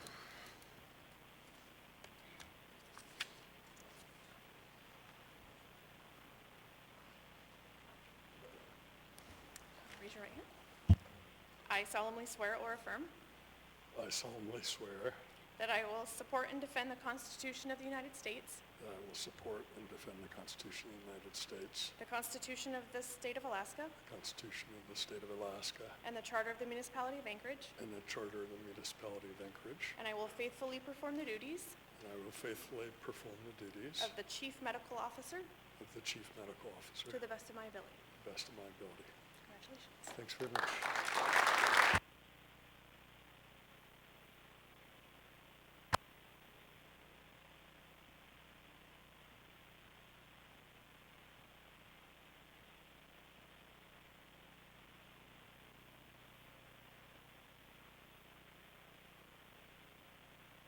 Next, we have executive appointment of Mr. Kent Colhase, Municipal Operations Manager and Public Works Director.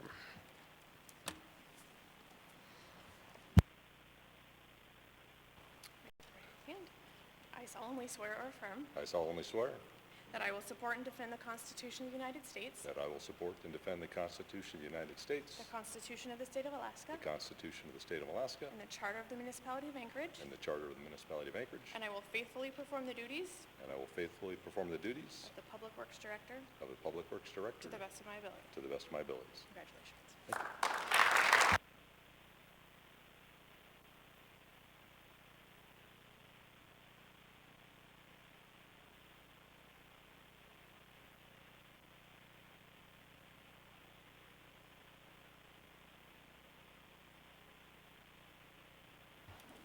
I think perhaps the longest-serving acting member of the administration has been across a couple administrations. Confirmation hearing, or excuse me, Kim Rash, Department of Health and Human Services. Welcome, Ms. Rash. We already dropped acting about 5 minutes ago. Raise your right hand. I solemnly swear or affirm I solemnly swear that I will support and defend the Constitution of the United States, that I will support and defend the Constitution of the United States, the Constitution of the State of Alaska, the Constitution of the State of Alaska, and the Charter of the Municipality of Anchorage, and the Charter of the Municipality of Anchorage, and I will faithfully perform the duties and that I will faithfully perform the duties of the Director of Health and Human Services of the Director of the Health and Human Services to the best of my ability. to the best of my ability. Congratulations. Thank you.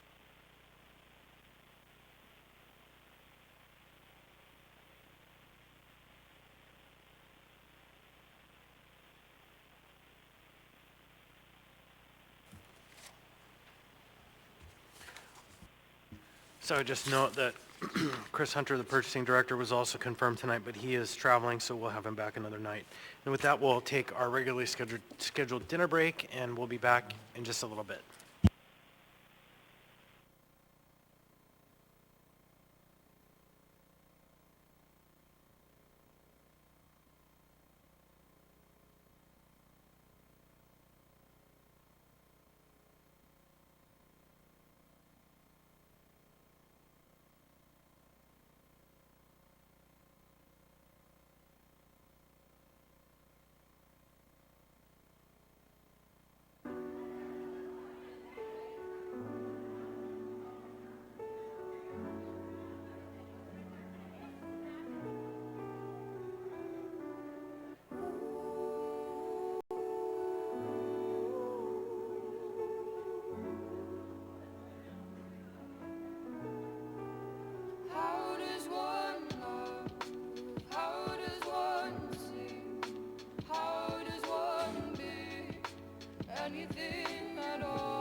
You're a good boy. You and all the rest, yeah, you're all good boys. You stop making excuses for other men, unless it's one of your boys. You know him better than that, you swear he's a good boy. Good boy, good boy, good boy. You ask how my day went after I said you didn't ask how my day was. You're a good boy. You think I'm prettier when I smile. You're a good boy. You say how you feel even when you're not drunk. You're a good boy. You confess girls play guitar just as good as boys. Good boy. You and all the rest, yeah, you're all good boys. You stop making excuses for other men, unless it's one of your boys. You know him better than that, you swear he's a good boy. Good boy, good boy, good boy, you're a good boy. This is Zach, I'm here. Thank you, Mr. Johnson. Mr. Boland, you back? I'm here. All right, thank you. I think we have everybody. Are we missing anyone? No? We're good. Okay. We'll go ahead and proceed through the agenda. Next on the agenda, we have item 11C, I believe. 11C is AO 2024-46, an ordinance of the Anchorage Municipal Assembly directing the Anchorage Water and Wastewater Utility to decouple the municipality's access to drinking water from the 1991 Fish and Wildlife Agreement. And under this now, we'll take up item 10D. 10B3. 10B3 is Resolution AR 2024-343, a resolution of the Anchorage Assembly calling on the Anchorage Water and Wastewater Utility to decouple the municipality's access to drinking water from the 1991 Inclusion Fish and Wildlife Agreement. Ms. Alto. Move to approve the resolution AR 2024-343S. Second. Right, so there is a motion to approve AR 2024-343S by Ms. Salatel, seconded by Ms. Browley. Ms. Salatel. Thank you. So this has been an evolving situation, and I appreciate everyone's patience as we've had the ordinance and went through really some consequential steps of the 1991 agreement, including getting the governor's direction.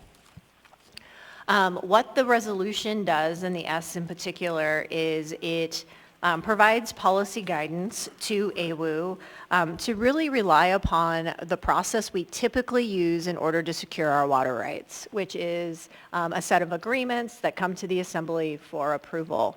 It does acknowledge that the 1991 Inclusion Fish and Wildlife Agreement is still in play, but it doesn't make one dependent on the other. However, it does say if there is the opportunity, if AWU sees the opportunity to use a link between whatever may be happening at Eklutna Lake under the 91 agreement and its water rights to its advantage or mutual advantage of everyone, as long as we get looped in advance, which is a key piece to this, that would be okay. So really, this does two things. It says, one, follow your typical water right process. And two, if there is some connection with the 1991 agreement as it moves forward, before you connect those two processes, you need to brief the Assembly in advance. Any further discussion? Hearing seeing none, members may proceed to vote. Mr. Johnson? Yes. Mr. Vollen? Yes. On a vote of 11-0 and the youth member votes, Yes. AR 2024-343S has passed the body. For this item, that means AO 2024-46 will die for lack of action. So next we have, I would like to ask for a motion to change the order of the day to move down the agenda to item 14H and proceed through the agenda until we get to 7:30. So moved. There's a motion to change the order of the day by Ms. Allen. Second. Second by Ms. Barali. And again, the motion is to take up item 14H, IJ until 7:30. Any discussion on the motion? Hearing and seeing none. I'd like to ask unanimous consent. Any objection to the motion? Hearing no objection, we'll take up item 14H next. So item 14H is AO 2024-98, an ordinance authorizing, and just for the public's interest, we said for the budget that we would start those items around 7:30, and so it's early for us to start. As soon as we get to 7:30, we'll take those items up, just so everybody understands.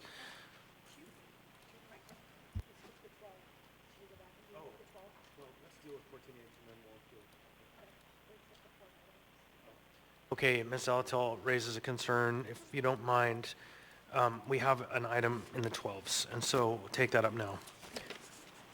There's no objection. There's no objection. Okay, Ms. Alatel. Oh, wait, I'll read it, I guess. So, item 12A, ordinance AO 2024-68 S2, an ordinance to the Anchorage Assembly amending Anchorage Municipal Code, section 3.70.190, to return fire battalion chief and paramedic supervisor positions to represented status effective upon ratification and approval of modification to the IFF labor agreement incorporating the same. Ms. Alto. I move to amend the motion adopted at the September 10th, 2024 meeting to amend the effective date by striking November 15, 2024, and inserting March 1, 2025, or completion of the bargaining, whichever is sooner. Second. Motion to amend by Ms. Zalatel, seconded by Mr. Martinez.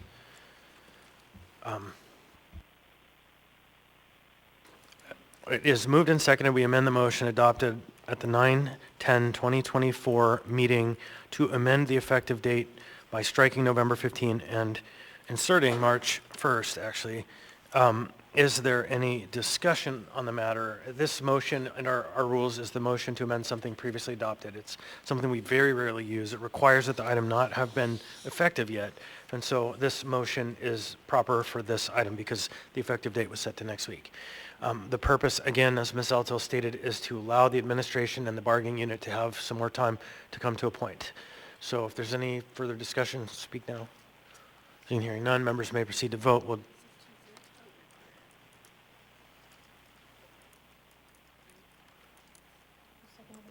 I was, Ms. Brawley seconded, or no, Mr. Martinez seconded Ms. Salatil first. And so, yeah, this vote, because it wasn't properly noticed, or it is properly noticed for what we have, because it wasn't published on the agenda, is a 2/3 vote requirement.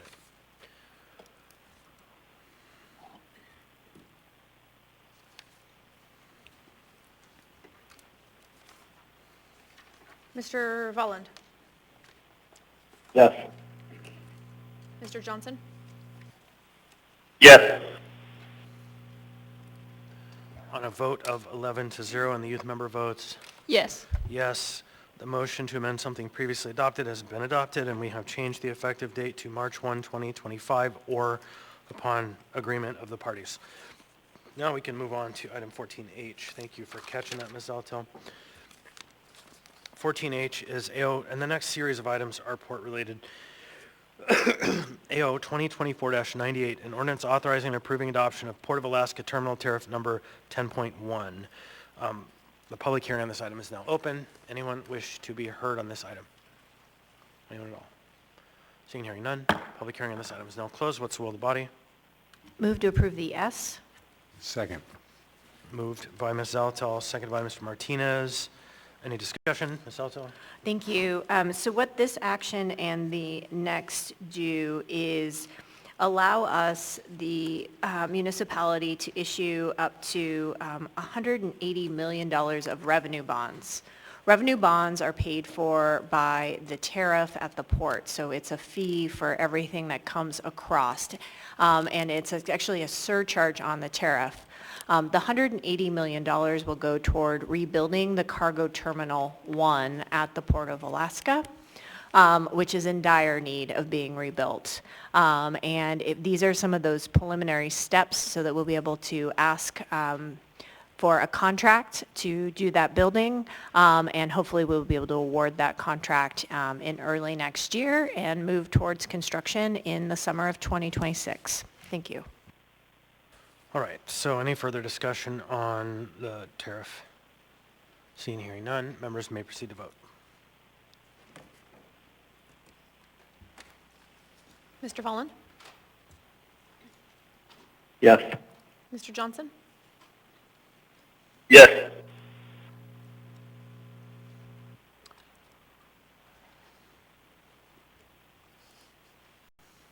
On a vote of 11-0, and the youth member votes Yes. yes, AO 2024-98S has passed the body.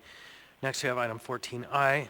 14I is AR 2024-316, a resolution of the municipality of Anchorage, Alaska, approving the issuance of port revenue bonds for the municipality in one or more series in the aggregate principal amount of not to exceed $250 million for the purpose of providing funds to refinance certain outstanding debt and to provide for additional funds for capital improvements and related financing expenses of the Don Young Port of Alaska. The public hearing on this item is now open. Anyone wish to be heard on this item? Anyone at all? Seeing hearing none. Public hearing on this item is now closed. What's the will of the body? Move to approve the S. Second. Motion to approve by Ms. Zalatel, second by Ms. Brawley. Ms. Zalatel. Thank you. So the substitute version we're approving tonight limits the authorization to $180 million, not the original $250 million. And this is something that is supported by the users of the port. Thank you. Any further discussion on the item? Lord, it's a big item. Seeing and hearing none, members may proceed to vote.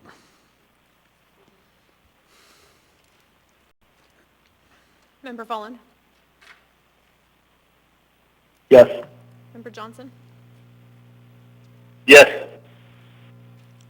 On a vote of 11-0 and the youth member votes Yes. yes, AR 2024-316S has passed the body. Next, we have item 14J, AO 2024-103, an ordinance authorizing and approving adoption of the Don Young Port of Alaska Modernization Program Design Advisory Board recommendations, waiving approval timeline required by AMC 1150-035 D2A. Public hearing on this item is now open. Anyone wish to be heard on this item? Anyone at all? Seeing and hearing none, public hearing on this item is now closed. What's the will of the body? Move to approve.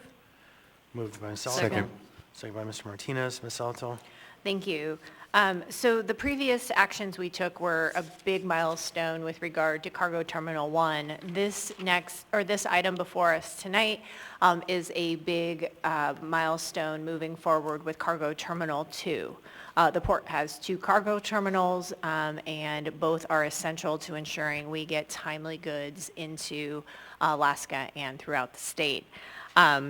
Terminal 2 design, it will be something that happens after the construction of Terminal 1, but the design has to start now, and the design is essential to make sure we have the correct permitting in place and we can get accurate cost estimates as we pull together the plan of finance for the continued modernization of our port. At this time, I would like to move Zalatel Amendment Number 1. Second. Second. Motion to amend by Ms. Zalatel, seconded by Mr. Martinez. Ms. Zalatel. Thank you. This amendment really captures the conversation we had at the recent work session. We've had this conversation that we want there to be parity between the docks. So that means both Terminal 1 and Terminal 2 would have that lift-on, lift-off capacity with cranes. And right now, what Terminal 2's design does not have, Terminal 1's design does not have is any roll-on, roll-off capacity. And so what this does is it asks the Port Modernization Program to go back within 60 days and to let us know what components are necessary to achieve design parity. We heard them in the work session. This would just be boiling them down into writing, recommending the timing to add the design components. Again, we heard in the work session when they would best be slated to be added to the program and the estimated cost for adding the design components. I think that will put this body in a good position of making the decision about complete parity or not, knowing it would happen further out in the future, but we still have some missing information. Otherwise, what we will have is Terminal 1 will have lift-on, lift-off capacity, and Terminal 2 will have lift-on, lift-off capacity as well as roll-on, roll-off. So it's setting up a decision for a later date, but it's important because this program is very specifically timed, especially to align with the permits. Thank you. Any further discussion? Oh, there's folks in the queue. Ms. Brawley. Yeah, thanks. And then I had one for the main as well. Just so I understand, so this is really asking for basically scoping out these design elements, and then it would require, in theory, or it should probably require an amendment to the design itself. I guess I'm just wondering, either to the sponsor or to, I see Mr. Jacobs in the audience, would this cause any actual delays to what's already moving regarding Terminal 1, and then if it does require additional cost and timing, how do we ensure that that is part of the overall PAMP? Because I know we discussed, making sure that all of that is within the tariff structure. Thank you. Yep, so thank you for the question, Ms. Brawley. So the reason for getting the written report is really to distill down what we heard in the work session, which is the timing needs to be later in the program so it doesn't disrupt Terminal 1 or the permits that are currently in place. And Mr. Jacobs did a really great job of explaining those design components, but I don't have those tangibly down anywhere, and I don't know exactly what those estimated costs are. So again, it's a future decision for whether or not to slate it into the program, likely after, I believe it's after Terminal 2 construction would be complete, would be the likely timing. So, and that's, yeah, I'm not looking for the specific costs at this point, but really just to make sure that it's something that can be amended later, and this is just asking for basically scoping that out. Ms. Braga. I'm on the main motion. Okay, thank you. Then any further discussion on the amendment? Seeing and hearing none, members may proceed to vote on the amendment. Mr. Volland? Yes. Mr. Johnson? Yes. On a vote of 11-0 and the youth member votes Yes. yes, the item has been amended. We'll go, kind of flip the order. Ms. Braga, go ahead, you're in the queue. Thank you, Chair. And I apologize that I didn't get this question to Mr. Falsey and Ms. Wint Pearson, but I'm concerned about the stevedore. I don't know if that's how you say it. It looks like it.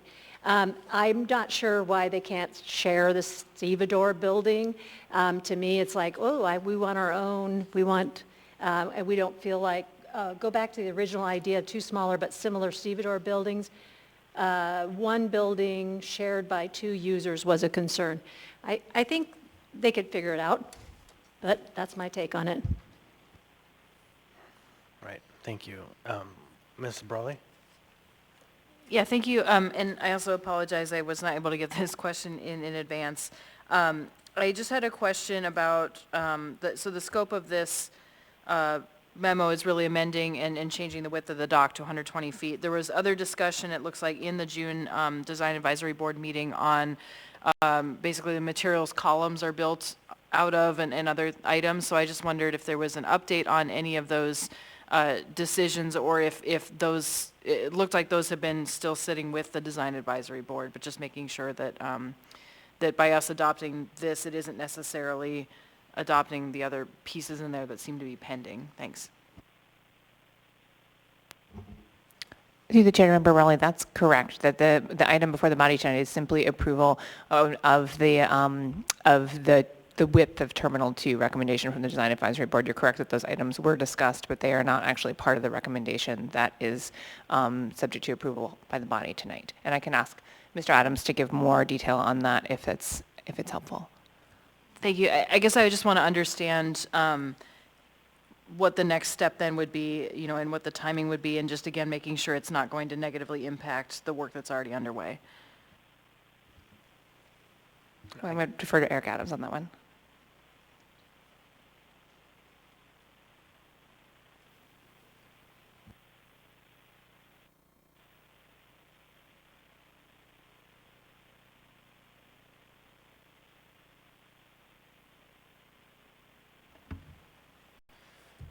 Through the chair, Member Brawley, I don't remember exactly on the June meeting all the items that were on there, but they are being addressed to the Design Advisory Board, and they will come forward to you guys for a vote or a recommendation if needed, but they're not holding up Terminal 1 plan and rebid at this time. Thank you. And just to say, I think I misspoke. I referred to the Design Advisory Board, and I know we changed it to the Program Advisory Board, so I apologize. Thank you. Ms. Salato. Thank you. I don't have any questions. What I want to do is just take a moment. These are big milestones in a very long-term project. I remember in 2019, we approved the design and we moved through with the petroleum cement terminal, and we thought we were like moving then. These are really big deals. All three of these actions put us on track to have a rebuilt port. So Mr. Falsey, should there be an earthquake, does not need to look out the window to see if the port fell in the water. All right, if you ever get a chance to look at the state of our port, there's some great pictures and graphics. It is dire. And so this can feel really routine, really dry, but these are essential infrastructure pieces that keep our community going. And if you're in one of my community councils, you hear me talk about this every month because I am very excited about the port, but I want to really underscore this. And the timing is really good to be taking this up and then go and talk about all of the other things we're going to do with the budget priorities, because these things all work together. And so I really applaud members for being engaged, moving these pieces forward, and I really look forward to the spring when we can be talking about a Terminal 1 construction contract. Thank you. All right, Ms. Bronga. Thank you, Chair. I guess I forgot to put a question mark at the end of my comment. Could someone tell me why they can't share the Stevedore building? Through the chair, I think to Member Bronga, this is a bit of the same flavor of just addressed, which is that the conversation is still ongoing. Those items that were not the T2 width decision are still under discussion and will come back once they have been with full explanation of what the proposal is and the action that now the Program Advisory Board recommends taking. Will come back to the body at a future date once it's resolved. Those items are still under discussion, and now that we have a newly comprised Program Advisory Board, we should be able to continue some of those discussions. Thank you. All right, anyone further on the main motion? Hearing and seeing none, members may proceed to vote. Member Johnson? Yes. Member Volland? Yes. On a vote of 11-0 and the youth member votes Yes. yes, AO 2024-103 as amended has passed the body. Next, we have item 14K. Item 14K is AO 2024-97, an ordinance of the Anchorage Municipal Assembly amending Anchorage Municipal Code 3.101 to update library fees and require policies to be posted on the library's website. The public hearing on this item is now open. Anyone wish to be heard on this item? Anyone at all? Seeing hearing none, public hearing on this item is now closed. What's the will of the body? Move to approve. Moved by Ms. Saltel. Second. Second by Ms. Bronga, I think. Any discussion on this item? Hearing and seeing none. Oh, Ms. Brawley? Thanks, sorry, I was just looking back through, and I know we had a discussion about this item previously in, I think, a committee meeting. Just to make sure, I know recently the library, this is probably a question for the library director. This item, the library had previously removed late fees for late returned items. So I'm just making sure that if these are set in policy now, which is what this ordinance says, that it would not, that would not create a situation necessarily where the late fees would be returned. I'd ask the library director, acting library director Elizabeth Nicolai, to come down and speak to that.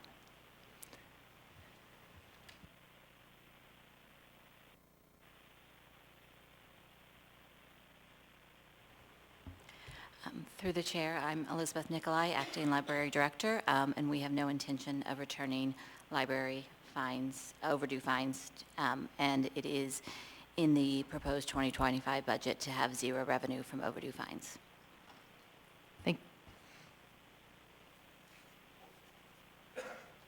Anyone further? Seeing, hearing none, members may proceed to vote.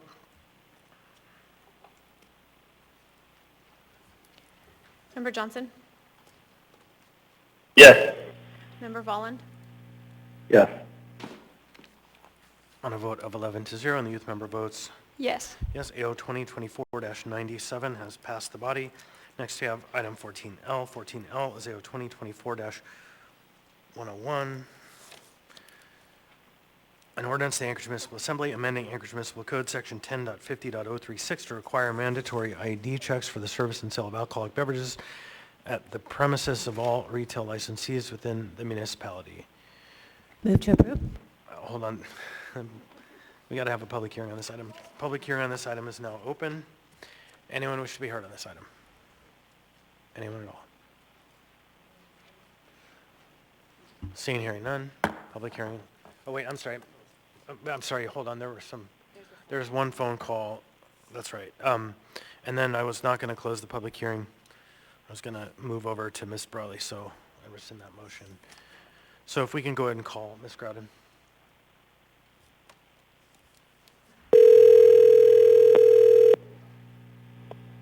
Hello. Hello, Ms. Groudon. We're taking public testimony tonight on AO 2024-101, which is the mandatory ID checks. Okay, well, are you ready? Yeah, please state your name. You have 3 minutes. All right, great. Good evening, members of the Anchorage Assembly.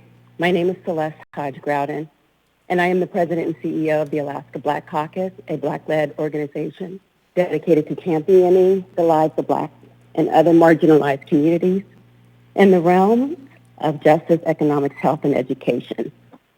I'm here today to express our strong support of the ordinance amending Anchorage Municipal Code Section 1050-036, which mandates identification checks for the service and sale of alcoholic beverages at all retail licensed premises within our municipality.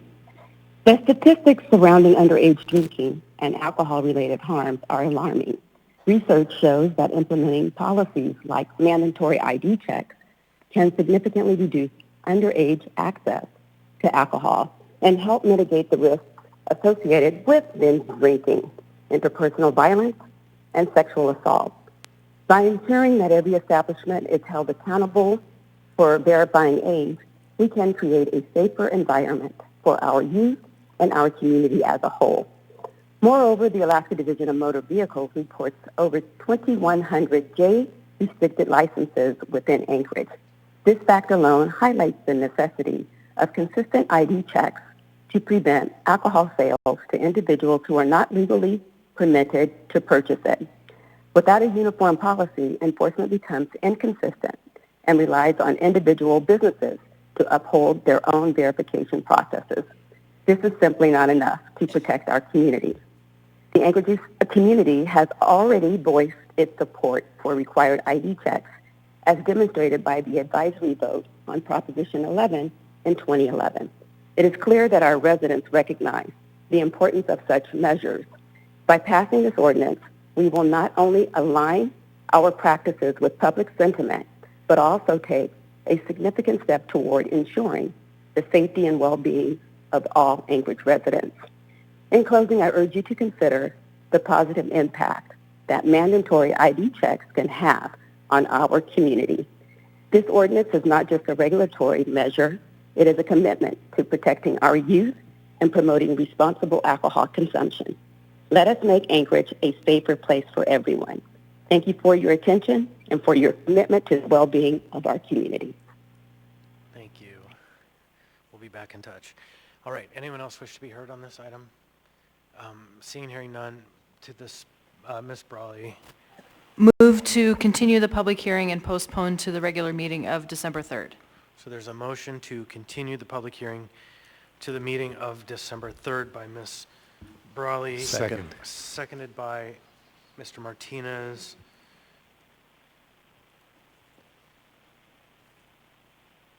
Okay, so do you want to speak to it more, or is that sufficient? Go ahead. Yeah, just briefly, the sponsors tend to work on a substitute version. We are working with some stakeholders to understand some details regarding enforcement, so we intend to bring that back for the meeting on the 3rd. Thank you. All right, Ms. Braga. Thanks, Chair. I know there's 2 other people that had intended to testify tonight. Since we switched the order, I do know they're coming, and so it's a little bit awkward, but you'd think just tell them they're going to have to do December 3rd, or? So it could be if we have time and they get here and we're not done, we could reopen that public hearing, but at this time, I think let's move it to December 3rd, and you might tell them December 3rd is also an option, but yeah, so practically speaking, if 7 members agree, we can do lots with our calendar tonight. So any further discussion? Hearing and seeing none, members may proceed to vote. The motion is to postpone, or excuse me, to continue the public hearing to December 3rd. Member Volland? Yes. Member Johnson? Yes.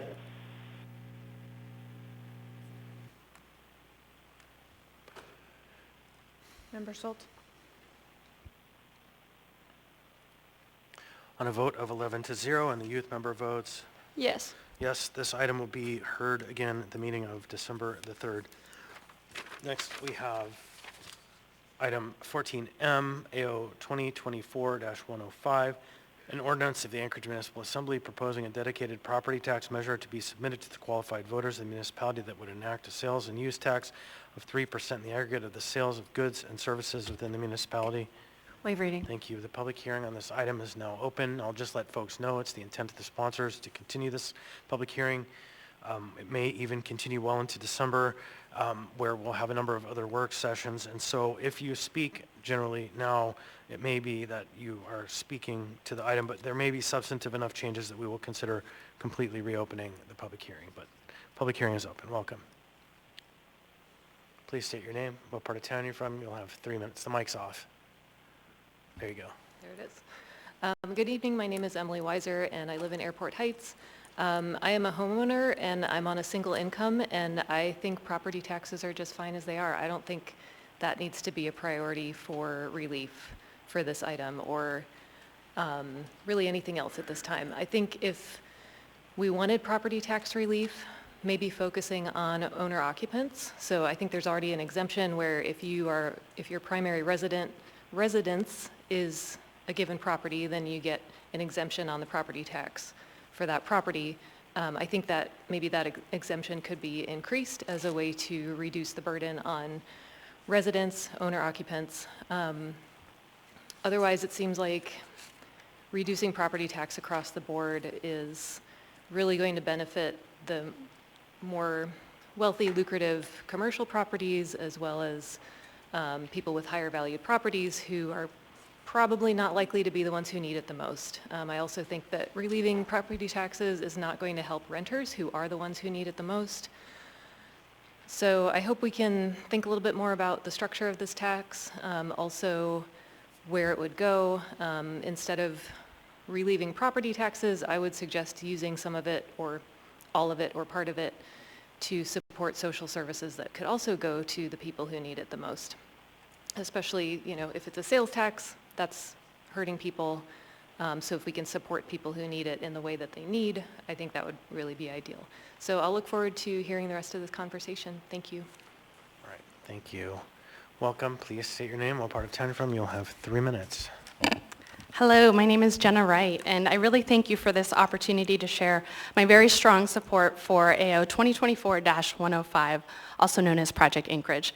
I've had the privilege of addressing this body in my professional capacity as President and CEO of the Anchorage Economic Development Corporation, but today I'm also here in my personal capacity as a lifelong Anchorage resident who has really benefited from an incredible upbringing in a community that I love so much, and as a resident who is really saddened to see our community shrinking year over year. And this initiative to me is about so much more than just tax reform. To me, the most exciting aspect of Project Anchorage is a commitment to allocate an estimated $60 million per year directly to projects that will enhance our community's livability.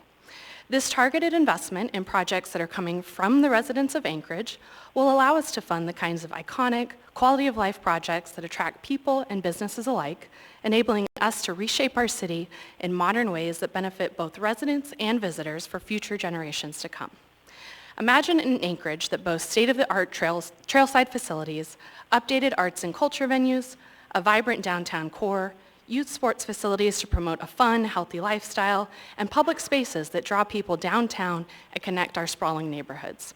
Project Anchorage can bring these possibilities to life, sparking new energy, fostering a true sense of place, and giving our people more reasons to stay, explore, and invest in our community for the long term. At its core, this initiative is about Anchorage choosing to invest in itself. By dedicating 1/3 of the revenue from a 3% sales tax specifically to community projects, we will experience visible, long-lasting improvements while ensuring visitors finally contribute as well. Additionally, 2/3 of this revenue would go towards easing property taxes, making it a win-win for residents who have long called for property tax relief. Project Anchorage is a visionary plan to create a city we're all proud of, one that competes on the national stage and inspires people to call it home. I urge your support to make Anchorage's best days a reality and allow the voters to consider Project Anchorage in April. Thank you very much. Thank you. Welcome. Please state your name, what part of town you're from. You'll have 3 minutes. Hello, thank you. I'm Kathleen McCardle. I'm appreciative of the opportunity to address the Assembly this evening. I'm a resident of West Anchorage, living in the Turnagain area. For my work, I'm the president and CEO of the Anchorage Chamber of Commerce, but the reason I'm here today is to express my personal support for AO 2024-105, also known as the Project Anchorage Sales Tax Proposition. I'm a transplant to Anchorage. I arrived here about 10 years ago. I was really overcome by how welcoming the community was, some of the really incredible, beautiful things we have to call home, the pack, the trails, all the things that I now know are from Project 80s and from that investment. But being here 10 years now, it feels like there's not as much to keep people attracted. I've seen so many of my coworkers and friends arrive in Alaska or in Anchorage and also, but then make the decision to leave. And it's been really devastating personally. It's been devastating professionally to have to backfill their positions. I know that with our shrinking workforce, with our aging workforce, with all of those reasons, we want to attract families. We want to attract young workers to Anchorage.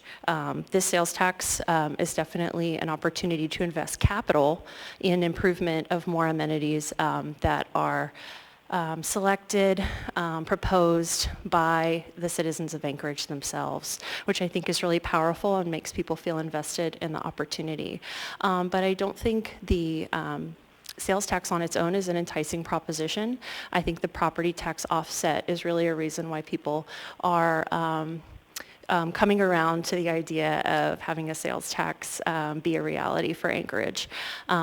Property taxes are already a burden on homeownership in our community, having one of the in the highest tier of property taxes in the nation, and using that as a primary investment fund for so many of our services. We really should be looking beyond to more. I'm excited for the opportunity to potentially see this on April's ballot, to support it, and I know many of my peers are in a similar situation. And I really thank you for the opportunity to address you this evening, and for all the work you do for our community in Anchorage, day in and day out. I'm here this evening, and I understand you'll have a pretty late evening as well. So thank you so much. All right, thank you. We're going to go ahead and pivot to the phone real quick. So we'll call Ms. Hodge-Grouden.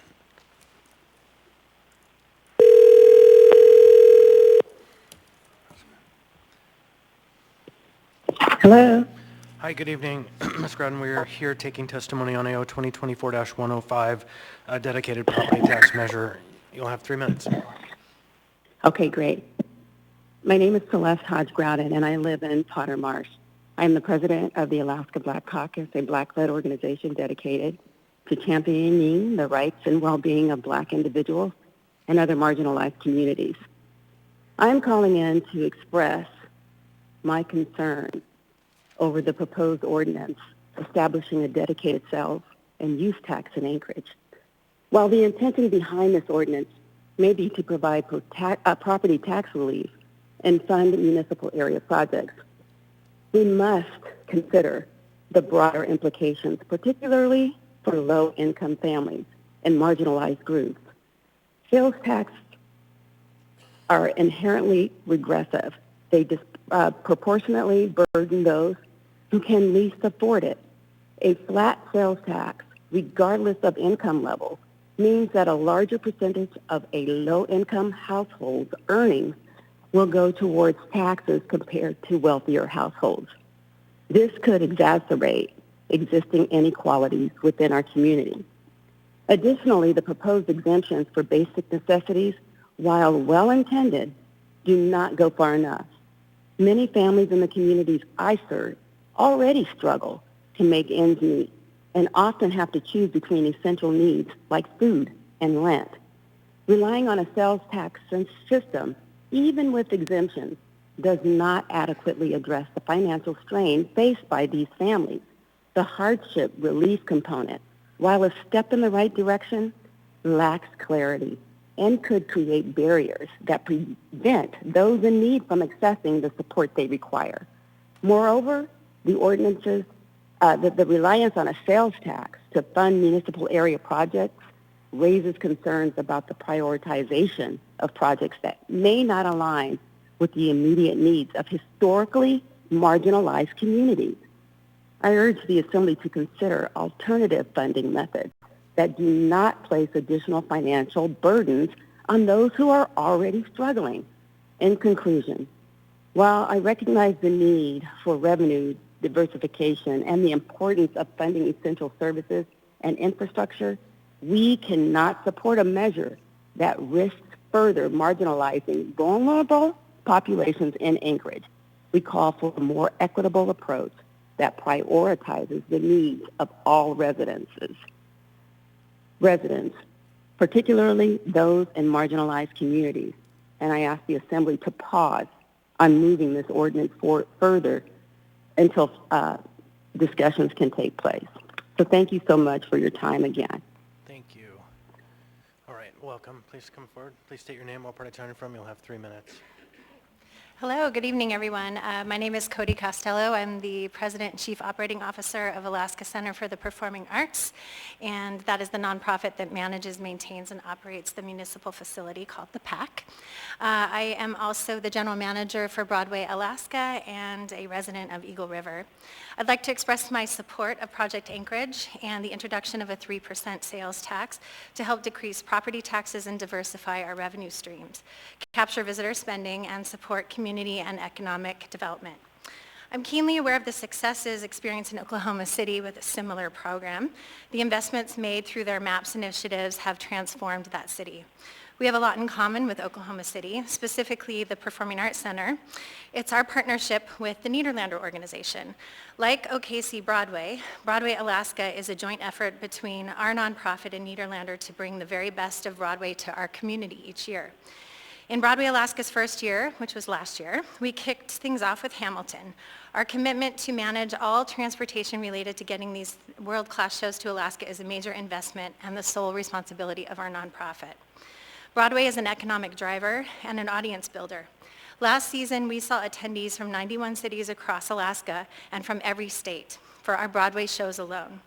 It also brought a significant percentage of new ticket buyers into our venue, who we then introduced to the myriad of other programs that fill our stages every season, from our 8 resident companies and a number of other nonprofit and commercial users. Project Anchorage will drive economic activity by providing tax relief to property owners, putting more money in their pockets to support their families, and improve quality of life by being able to engage in their community by doing things like buying tickets, going out to eat, and shopping local. Investment in major community projects generates civic pride. It creates jobs and will help us to attract business, workers, and residents. It will give our young people and all of us a reason to stay and keep our roots here in Anchorage. While I support new projects as part of the portfolio of investments for Project Anchorage, I think it's critical that we invest in our existing community assets, especially the PAC that came to us through Project 80s and has little investment since it opened and has significant deferred maintenance and modernization needs. Our Project Anchorage proposal would help us fully realize the original design elements that were not completed, like shared services and rehearsal spaces, lobbies as an indoor park and safe ADA-compliant passenger drop-off, an esplanade through Town Square Park. Additionally, we would address major life and safety modernization needs, including everything from elevators and lobby connectivity to theatrical lighting and sound technology upgrades, bathrooms, new theater seats, wayfinding, and internal and external lighting. With Project Anchorage investment in the PAC, in addition to strategic bond funding and private and foundation philanthropic support, we can ensure the PAC will be here to meet the needs of the next generation. Thank you for your support of Project Anchorage and considering investment in the PAC as one of its projects. Thank you. Welcome. Please state your name, what part of town you're from. You'll have 3 minutes. Hello, my name is Erin Bell. I live in South Anchorage and I work downtown at the Alaska Center for the Performing Arts. I am also here today in support of Project Anchorage and a 3% sales tax. I feel it's time for a sales tax in Anchorage, and I can't think of a better way to use funds than to invest back into this city while also providing much needed property tax relief for homeowners. Specifically, I do think it's important to invest in our current facilities and infrastructure that are in need of updates and repairs. I moved here about 25 years ago, and the Alaska Center for the Performing Arts has been my home for 25 years. I've worked for 2 of its resident companies, the Anchorage Concert Association and Alaska Junior Theater. I've worked in the box office, and now I currently work for the PAC, which is, as you know, a municipality facility. And during the last 25 years, I have really firsthand seen how much the Performing Arts Center drives the economy for downtown. The patrons are paying for parking, taking taxis. They're staying the night at hotels, especially when they come from out of town, as they did during Broadway, Alaska, from 91 cities in Alaska. They visit restaurants and bars both before shows and after shows. And it's estimated that with Broadway, Alaska, and all of the other shows and performances at the PAC each year, we bring an estimated $25 to $35 million annually to this local economy. And I feel that the Project Anchorage funds can help give back to this 36-year-old facility that is in desperate need of support and upgrades. Everything from elevators, fire panel, ADA, restroom improvements, and also things you would see behind the stage, like sound equipment, lighting equipment, and all of the modern equipment that these touring artists and productions now require us to have in order to bring them to our community. I think this is the Performing Arts Center is a great asset to our community, and we want to keep it around for the health of Anchorage and for our next generation. And we want to make Anchorage where people want to come live, work, and play. And I think the Performing Arts Center is a perfect part of that. So I do support this sales tax and this project. Thank you for your time.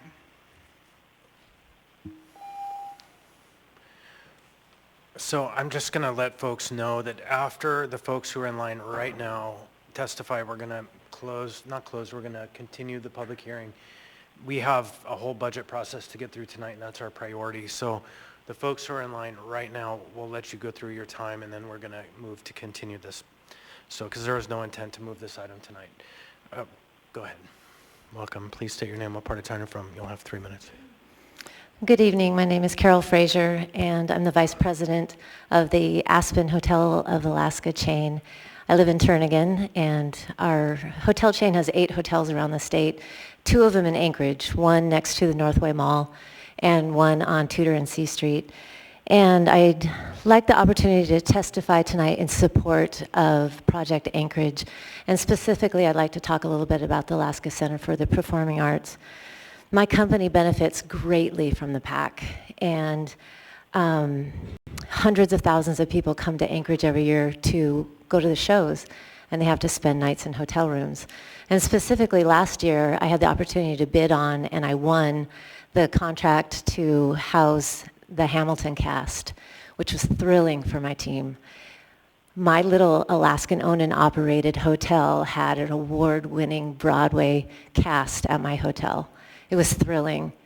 What was really thrilling for me is they also left $250,000 in my pocket for our hotel. And of that $250,000, 12% in bed tax went to the municipality. I'm also the founder of the Trend Alaska Fashion Show, and it's a show that we've had for 4 years, and we pick a different nonprofit every year and raise money for them and awareness. And in the last 4 years, through art, live performance, fashion, music, and dance, we've raised $500,000 for 4 nonprofits in Anchorage. And our next Trend show is in September of next year, and it'll be at the Performing Arts Center, and we're thrilled to have it there. And we are partnering with the Alaska Center for the Performing Arts and raising money for their capital campaign to keep that beautiful building, that economic driver for Anchorage, viable for the next generations. And the PAC means a lot to my family. When my son was 14, I took him to David Copperfield at the PAC, which is arguably the most famous magician in the world. And on the way home, he said, I'm going to be a magician when I grow up, which of course is every mother's dream to hear. And I said, okay, and I supported him. And 4 years later, he won the World Teenage Magic Competition in Las Vegas. And the Performing Arts Center, that building, gave him a dream and made his dream come true. And that happens to a lot of Alaskans. So as our city is divided politically, I don't know what side of the snowplow you're on, what side of the homeless issues you're on, it is proven, scientifically proven, that the arts can bring communities together, and having a vibrant arts community creates a vibrant and healthy community. And I urge your support for Project Anchorage. Thank you. Right. Welcome. Please state your name, what part of town you're from. You'll have 3 minutes. Thank you.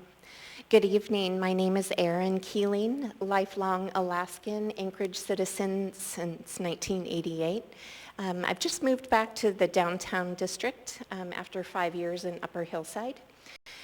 What I'm hearing here tonight and what I see reflected in the faces around me, my fellow Anchoragites, is that people are worthy of investment. Places of community, whether it be an assembly meeting, the city park, Anchorage's indoor city park. I will mention, I am on staff with the Alaska Center for Performing Arts. I'm Director of Audience Services, and my colleagues and I arrive to work every morning with the biggest heart to facilitate the arts, live theater in Anchorage. It's one of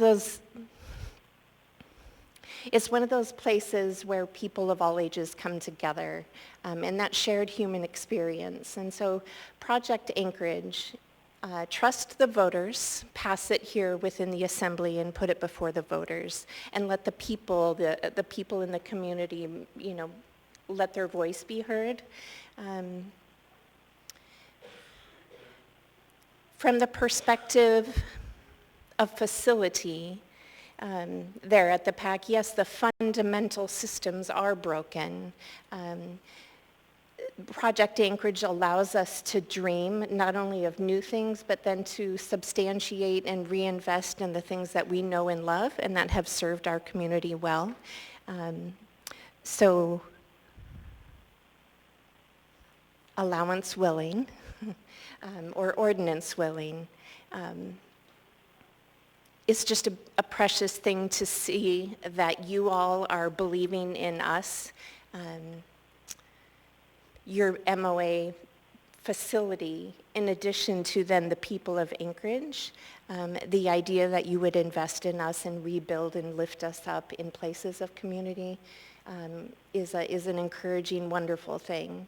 And so I thank you for your time, thank you for your consideration, and I look forward to seeing how this all might unfold. And so have a lovely evening. Welcome. Please state your name, what part of town you're from. You'll have 3 minutes. Hello, my name's Mark Kavokov, West Side. I would like to speak out against this proposal. I believe this to be at minimum for the relief, the property tax relief. This is not equitable at all. I believe we are triple dipping on all renters specifically, which tend to be of a poorer population, because their rent is most likely not going to go down after the relief. Their businesses aren't going to lower their prices for any goods after the relief. And then on top of that, we are also imposing a 1% sales tax. And I see this as extremely inequitable, and we should not go through with this. I believe we should probably just get rid of this altogether and go for a more targeted, because one of the sales point was capturing tourist funds. If we really want to do that, we should opt for restaurants, taxing restaurants like we tax hotels during the summer. That would be a more targeted sales tax, be more equitable, and would capture those funds. I crunched some numbers, And I also believe that what has been presented has been a little bit misinformed. One of another selling points, the capturing tourist funds was presented at Felix under one of the work sessions was $20 million. On the website, it's $36 million. I scraped the tax database and found and summed up all of the out-of-state property, all the property owned by out-of-state persons or entities, and it ends up being $10,808,000. So whatever that, I don't know the methodology where they came up with the 20 or $36 million, but I'm guessing that was not reduced from that $10,808,000 was not reduced from that amount. So I don't think that it is, I think this has been ill-prepared. I think it's inequitable, and I think this should not go through. Thank you. All right, welcome. Please state your name, what part of town you're from. You'll have 3 minutes. Hello, everyone. I'm Keegan Randall, and I currently live in South Anchorage, but grew up in East Anchorage, and I've been a lifelong Alaskan. And I'm excited to share my support for Project Anchorage, as well as the organization that I work for. I'm the executive director of the Nordic Skiing Association of Anchorage, which just celebrated its 60th anniversary this last year and has been an integral part of outdoor recreation and health in our community. We've heard some great things about the impact of the arts on our community and about bringing our community together. And I think, or I really believe that Project Anchorage could be a great pathway towards furthering our ability to do that on the outdoor recreation side. We know trails are pretty amazing here in Anchorage, and it took me traveling around the world as an Olympic ski racer to realize that we do have an amazing trail system here in town, but what we lack are facilities for our community to fully recognize this trail system. Currently, if you're new to an outdoor activity, you can't show up at a venue and rent stuff and be able to try it, which I think is really holding back the ability for a lot of our population to access these great trails that we have and outdoor activities. And we also are limited in facilities that allow us to host major events. And Project Anchorage would allow us to develop some of these facilities. We're backing a proposal for a new facility out at Kincaid Park, modeled after a facility that they've built in Minneapolis that has been truly transformational for the city there. Very, very similar relationship to what we have here in Anchorage, in that it's a public partnership with a nonprofit. And so building a facility like that out at Kincaid Park would allow us to give our residents a lot more access, but would also allow us to capitalize on that economic impact of having visitors, but both for winter tourism and for hosting events in the future. And to build a facility like that, would be a big lift from a small group alone, but this allows us to really invest in our city. So we're really excited about the opportunity, and then as a local resident too, I think that this is a really smart way to go about providing relief, capturing all the activities going on in our state and helping us reinvest in our citizens. So I hope you support this project. Thanks. Thank you very much. All right, Lil, you get the last shot tonight. Welcome. Please state your name, what part of town you're from. You'll have 3 minutes. Hi, my name is Lael Fairbairn, and I live in West Anchorage, but I represent businesses throughout Anchorage. Thank you for the opportunity to speak in support of Project Anchorage, a proposed sales tax to fund capital projects and to diversify our tax base. A few years ago, I went to Oklahoma City, along with many others, to check out their MAPS program. Our hotel was across the street from a beautiful and modern sports and concert venue. We went to a restaurant in the middle of a huge park where there were many families watching a kids' dance program in the band shell. We checked out their outdoor sports facility along the river and a restaurant and bar district with a waterway where we took a short cruise. In 1993, they passed a measure that taxed themselves to make these improvements. This was after they were losing major businesses. I think it was United Airlines that went all the way to the very end and was going to choose them to be a hub or a place for their business, and then at the last minute pulled out because they said no one wanted to live there. So they knew they had to do something. So they passed a measure that taxed themselves to make those improvements. They ended up renewing it 4 times. And during one cycle, they rebuilt all their schools. This was with a 1 penny tax. And the most impressive thing that I took away from them was that every person I spoke with, including Uber drivers and servers, said, we did this thing. We voted to make this happen. They used the word we.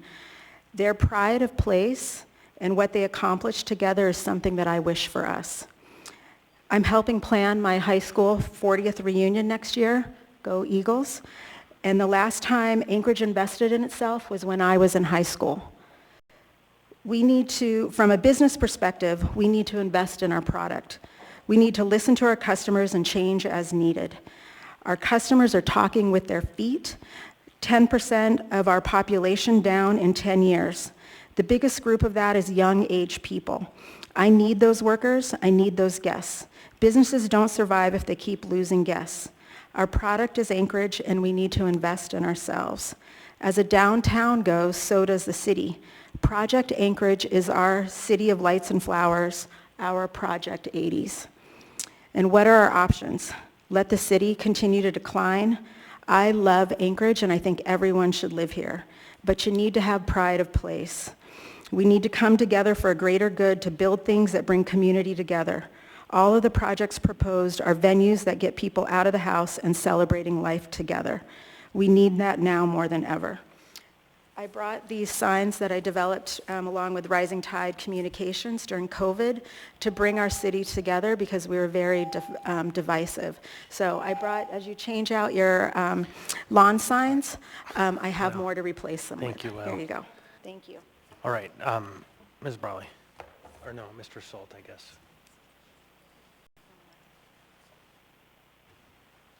December 3rd or December, the second meeting in December? Okay, so I'll say let's continue, a motion to continue public testimony until the meeting of December 3rd. So there's a motion to continue the public hearing on this item to Second. December 3rd, made by Mr. Salt. The second was by Mr. Presverdia. Mr. Salt, you want to speak to it? We have a couple work sessions coming up, and we have still have some modifications and amendments for the proposal, so this will give us time to get that done, as well as get the testimony from the public on those changes when they come through. Thank you. Ms. Alatal. Thank you, Mr. Chair. Thank you, Mr. Stolt. We talked about the timing of work sessions today in leadership, and it looks like the soonest would be December 6th. So I don't know if that informs your decision. Partly it's holidays. We have a holiday coming up, and a lot of people are out next week.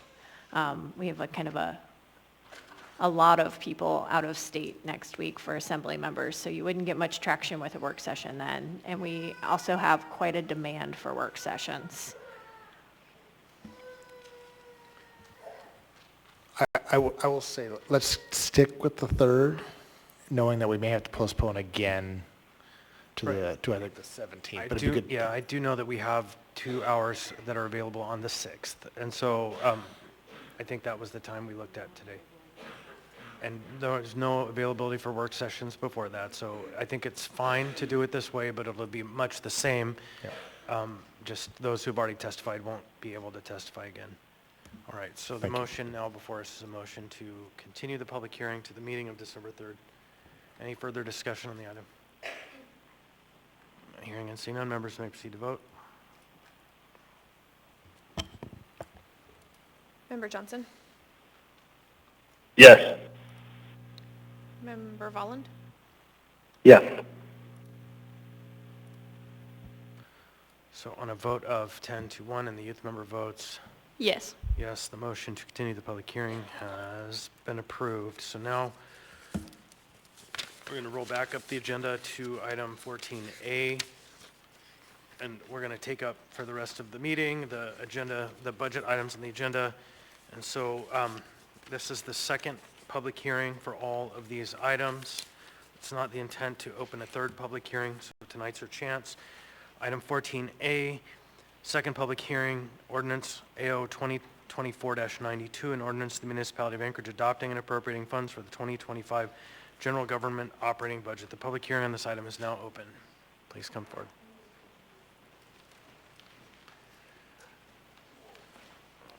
Welcome. Please state your name, what part of town you're from. You'll have 3 minutes. Hello, my name is Troy Buckner. I'm the Executive Director of New Life Development. New Life Development is a recipient of the alcohol tax grant. I was on vacation last week and I got an email from the health department telling me that there's a good chance that our grant will be cut 25% based on the mayor's budget. And so I wanted to come here tonight to let you all know that our program, you may not know a lot about it because it works. It's usually when a program doesn't work or when there's problems with the program that you start hearing about it. We have been around for 14 years now. I've been the director for the last 10. We were notified a couple years ago of the RFP for the alcohol tax grant, and so we put in for it and we won the award. The program that we created through that grant is a housing program for women with children that are homeless. Our program has been around now for 1.5 years. Some of the women are here tonight and they're going to speak to you because it's important that you see who's being affected by the cuts that may hit our program. I'm going to give you a couple stats of just what we've accomplished since the alcohol tax was awarded to us. Since our beginning of this program, we've housed 13 mothers, we've housed 28 children. There are 3 children that were born in the program. One of them is here tonight. Our origins, our referrals come from Department of Corrections, Therapeutic Courts, Office for Children's Services, Covenant House, and Clare House so far. We have had 5 women with OCS involvement, 12 women with substance abuse issues. 11 of our 13 mothers have become CPR certified. We have housed 7 past graduates in permanent housing. We have 3 currently that will be graduating this month that will go into permanent housing. Their permanent housing is covered for 1 year. One of the requirements is that they're employed. We are still, let me see, and most importantly, we've gotten over 100 applications for this program for those 13 spots. Cutting us 25% is the exact opposite of what should be happening. We should be getting more money because what we are doing is housing a community, a demographic that is often overlooked. There are homeless women. Oftentimes they won't take their children to the shelter because the shelter's not safe. Oftentimes they are living in cars. They are living in unsafe places. And we give them a very safe, sober environment that they can actually thrive from. And we work. It works. We invite you to come visit our program sometime. Thank you. All right, thank you. Welcome. Please state your name, what part of town you're from. You'll have 3 minutes. Good evening, Assembly members. My name is Allison Tebow. I'm the Executive Director with Anchorage Youth Court. I also reside in Northeast Anchorage, and I'm here today to talk with you about our recent cut of funding from the alcohol tax grant. Similarly to the gentleman who spoke before me, we received an email last week stating that because of the reallocation of early education and prevention funding, our renewal would not be available for next year.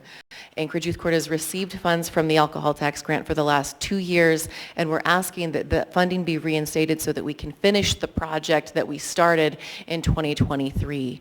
Our project has been focused on making our program more trauma-informed and restorative justice-focused. That work has included hiring a peer support specialist to work directly with our defendants and our youth members, also increasing our marketing and outreach to underrepresented populations so that our membership can be more diverse and more folks in our community are learning about our program. We've also provided over $4,000 in low-income case and class fee waivers over these last 2 years. The $56,000 that we were requesting for the coming year would be directly funding 2 staff positions that do provide these services to our youth. Our peer support specialist has increased our sentencing options to include credit recovery, mental health support services, addiction recovery support services, job skills training, and much more.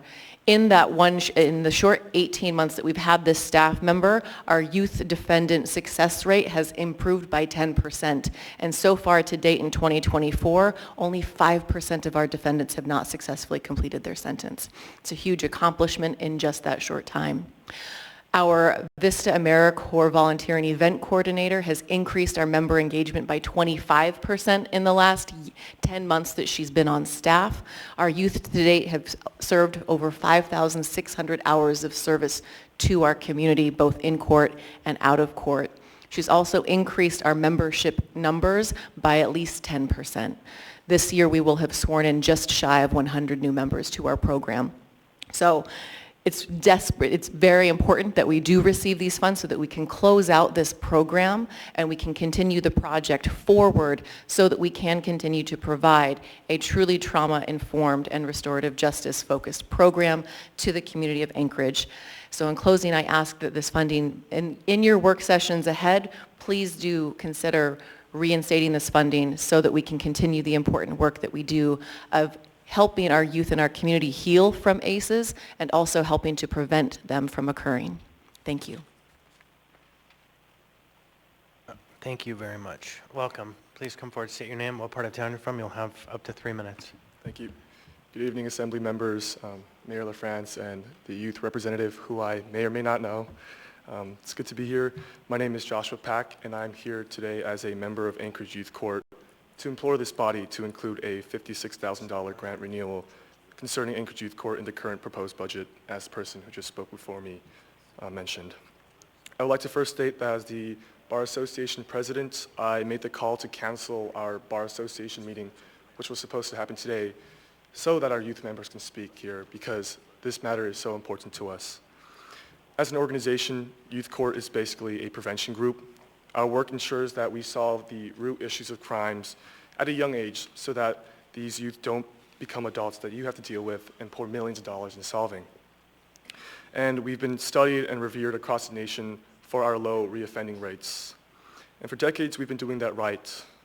And with that said, the funding given to us by this body has enabled us to take what we have been doing right for decades and make it even better.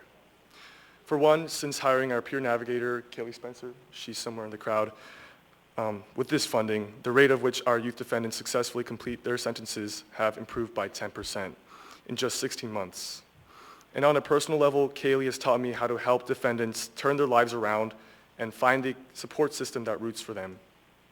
She's taught me how to humanize and believe in another individual, helping me answer extremely tough questions like this. Number one, how do you deal with a child who threatened to shoot up a school? Number two, how do you prevent a student from committing arson again?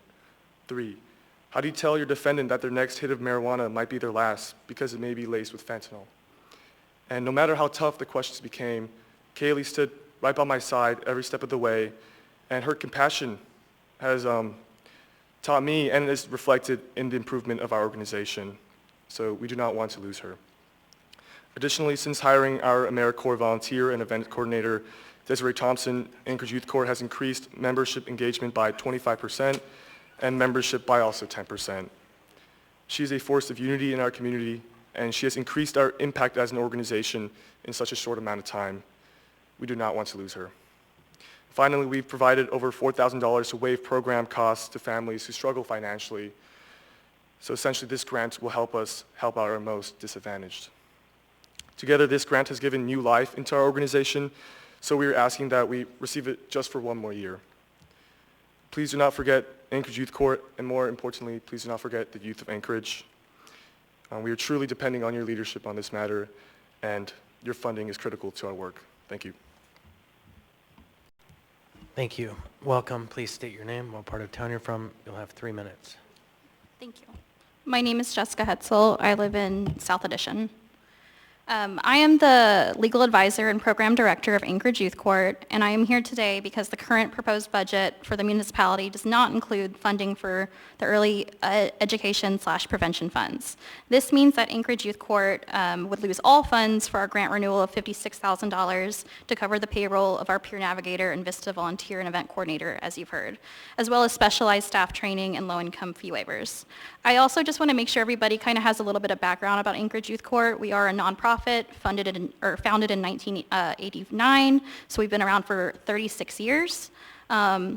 And we kind of have like two facets of what we do, two buckets. I know you guys like to use your buckets a lot. So the first bucket, of course, is providing this safe environment where youth can participate in an after-school activity, learn leadership skills, and get a civic engagement opportunity where they're actually judging peers in their community that have committed a crime. So that's why it's so important that we have our VISTA volunteer coordinator, because we need engagement, we need more members, and we also need more diverse members in order to be a truly restorative justice focused organization. I mean, we cannot staff a volunteer coordinator without these funds. The second bucket is the youth defendants that come through, so the folks in the community that have committed a crime or caused harm. And so they, obviously, when they come to us, many of them suffer from poverty issues, mental health issues, all sorts of things. And so having access to the resources that we have through our peer navigator, peer support specialist, Kaylee, is vital to what we do.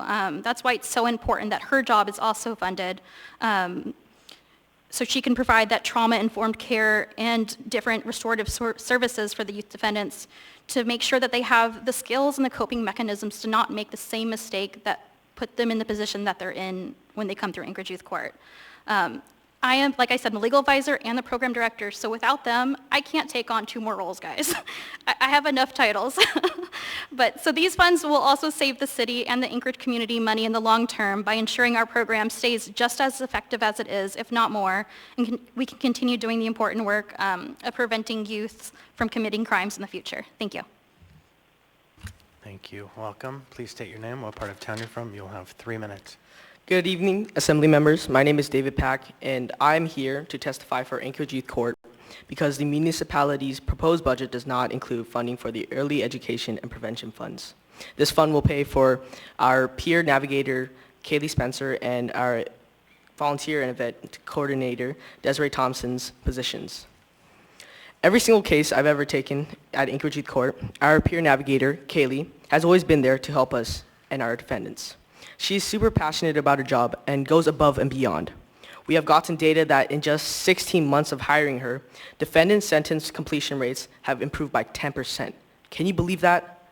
That, in my eyes, is extreme dedication. Even outside of a regular court, she works more than needed. Just recently, she created a class called Defendant Advocacy Training, all by herself, to teach members like me how to be a better advocate for my defendant and how to empathize with them. I attended this class, and wow, I was amazed. That class taught me a lot. It taught me about the root cause of why a defendant might have committed a crime. Say maybe the reason why a defendant stole something was because they had kleptomania and they couldn't control their impulse to steal. In other words, our peer navigator, Kaylee, doesn't just work to work. She works because she genuinely believes in us and our cause of helping our community. There is also another person that I would like to highlight, and that is our event coordinator, Desiree Thompson. Ever since she moved here to Alaska from Ohio, she has been nothing except the best. Whether she's at the front desk talking to a member, at the back desk working through a computer, Desiree is always looking to improve Anchorage Youth Court. Currently, data shows that since hiring our event coordinator, Anchorage Youth Court has increased member engagement by 25%. To date, members have served over 5,600 hours in our community.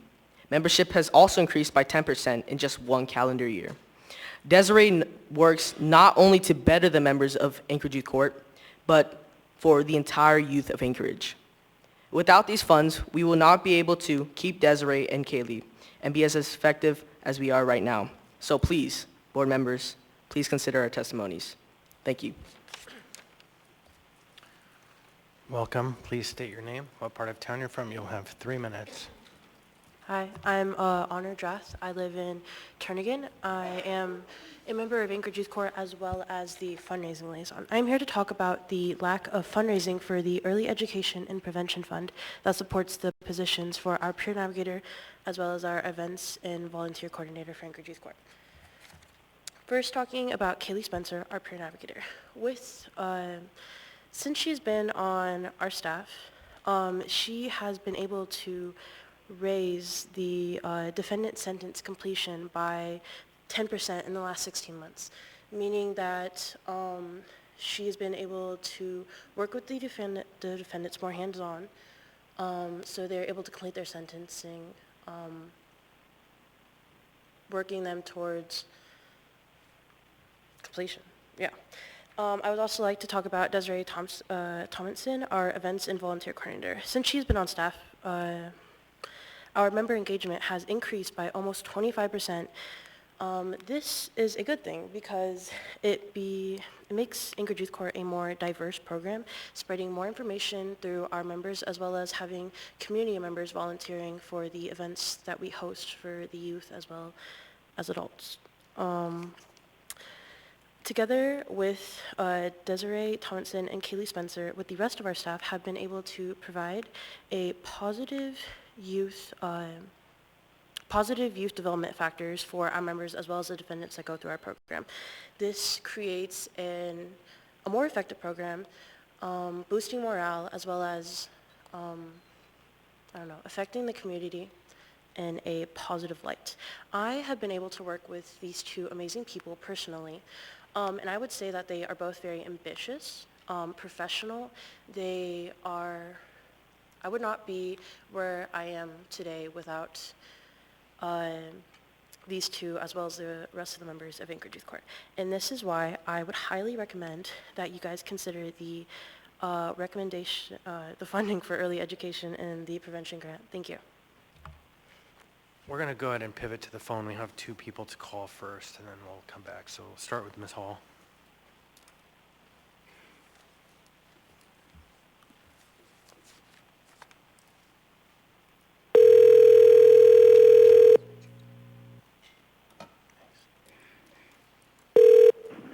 Hey, you've reached Miriam. Leave a message. All right, we'll go ahead and call the next one, and then we'll call Hall back.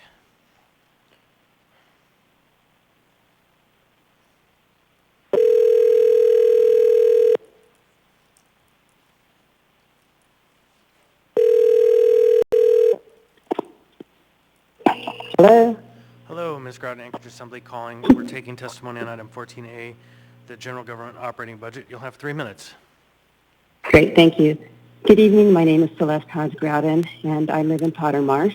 I'm the president and CEO of the Alaska Black Caucus. I'm testifying to urge the Assembly to amend the budget to fund a contract with the National Association of Civilian Oversight of Law Enforcement for the exploration of independent oversight of APD in hopes of moving toward the establishment of a civilian review board. As we have witnessed, the number of officer-involved shootings in our community has reached an alarming rate. While the Office of Special Prosecutions has deemed these incidents justified, we must acknowledge the profound impact on our community, particularly among marginalized populations. The mission of the Alaska Black Caucus is to champion the lives of these communities, advocating for justice, equity, and accountability.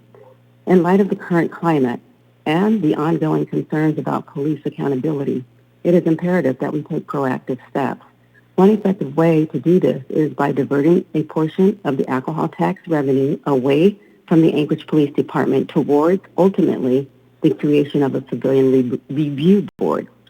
This board would provide unbiased oversight of police conduct, ensuring that the voices of our communities are heard and that our concerns are addressed. Recent incidents, such as the indictment of 2 Alaska state troopers for felony assault following the violent arrest of an innocent man, underscore the critical need for such oversight. In this case, the troopers mistook the 38-year-old Ben Tika for his cousin and subjected him to excessive force, resulting in serious injuries. Despite the troopers initially being charged with lower-level offenses, a grand jury later determined that the severity of Tika's injuries warranted felony charges.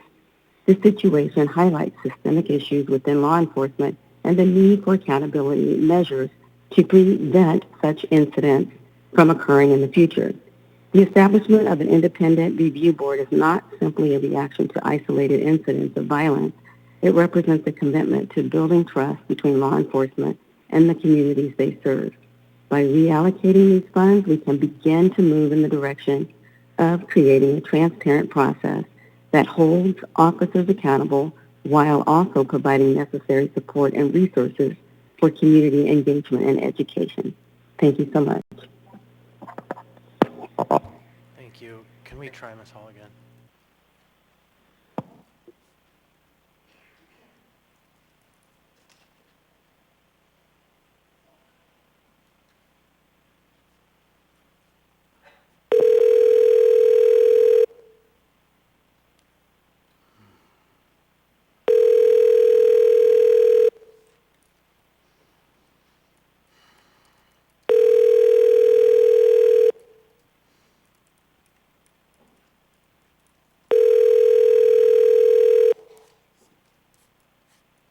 All right, thank you, Mr.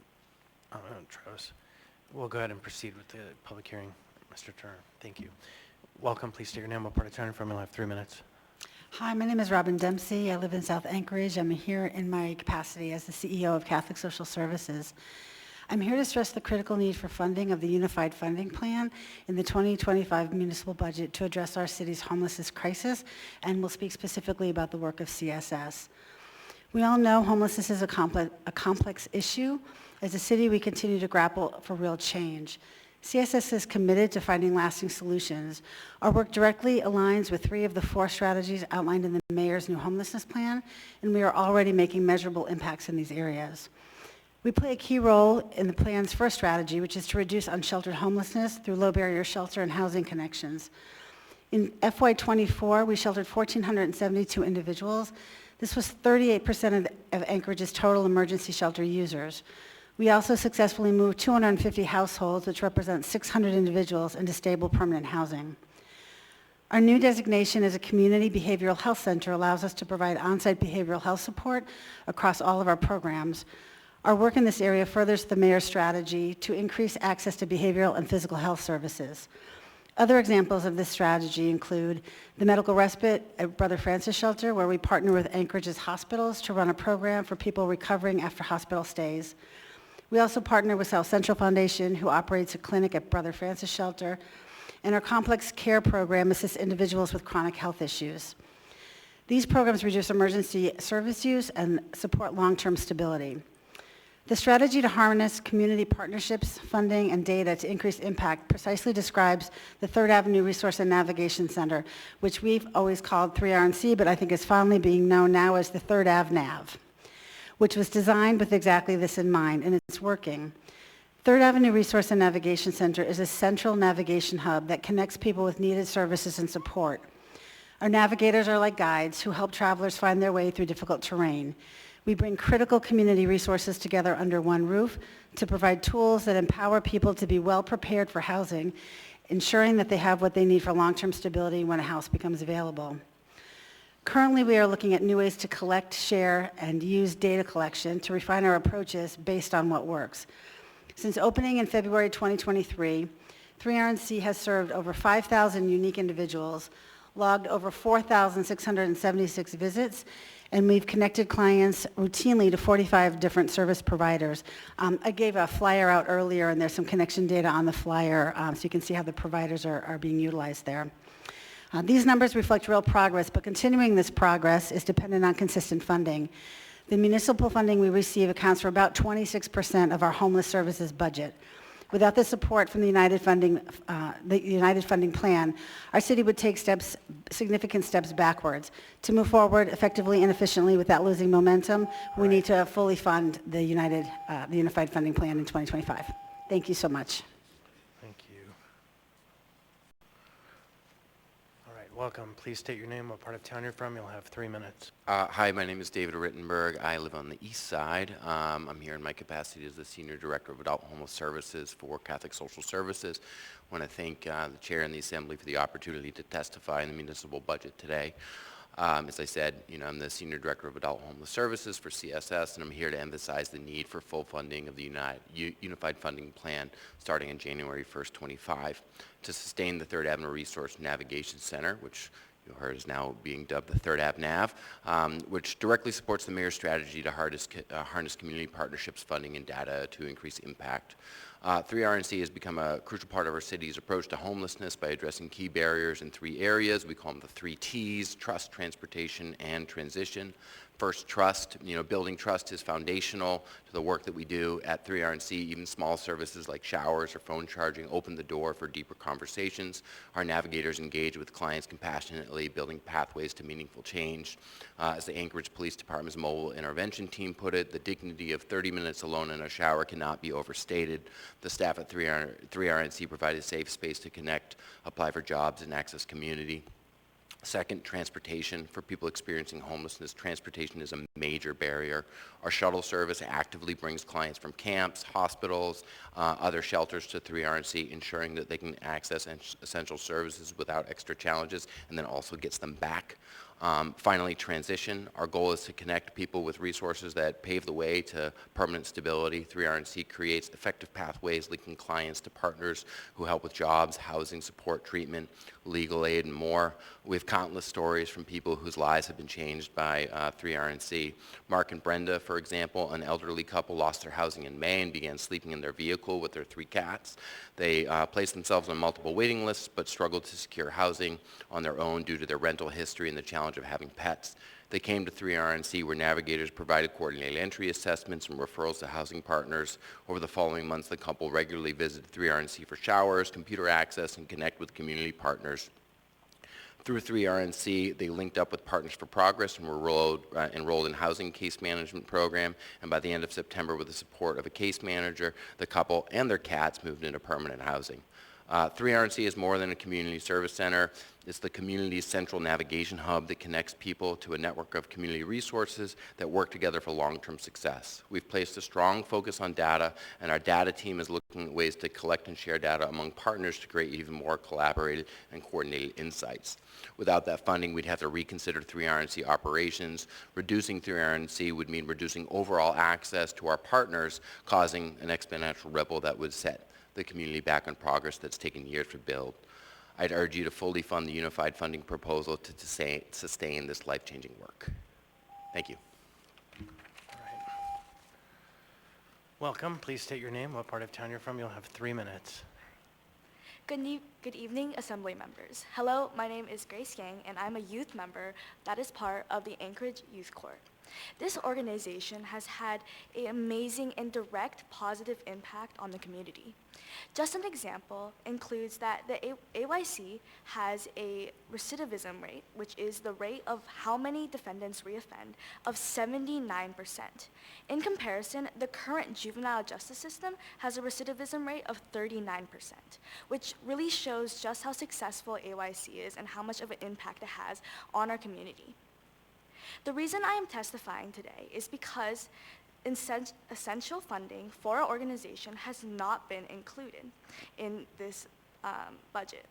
This funding is very important because it would provide the money necessary for our organization to ensure our defendants get the restorative care they need. This money would also help our organization provide for more programs and opportunities for our youth and support our low-income youth. Without it, we would have to significantly cut back on 2 very important individuals within our organization. This is Kaylee, our peer navigator, and Desiree, our volunteer event coordinator.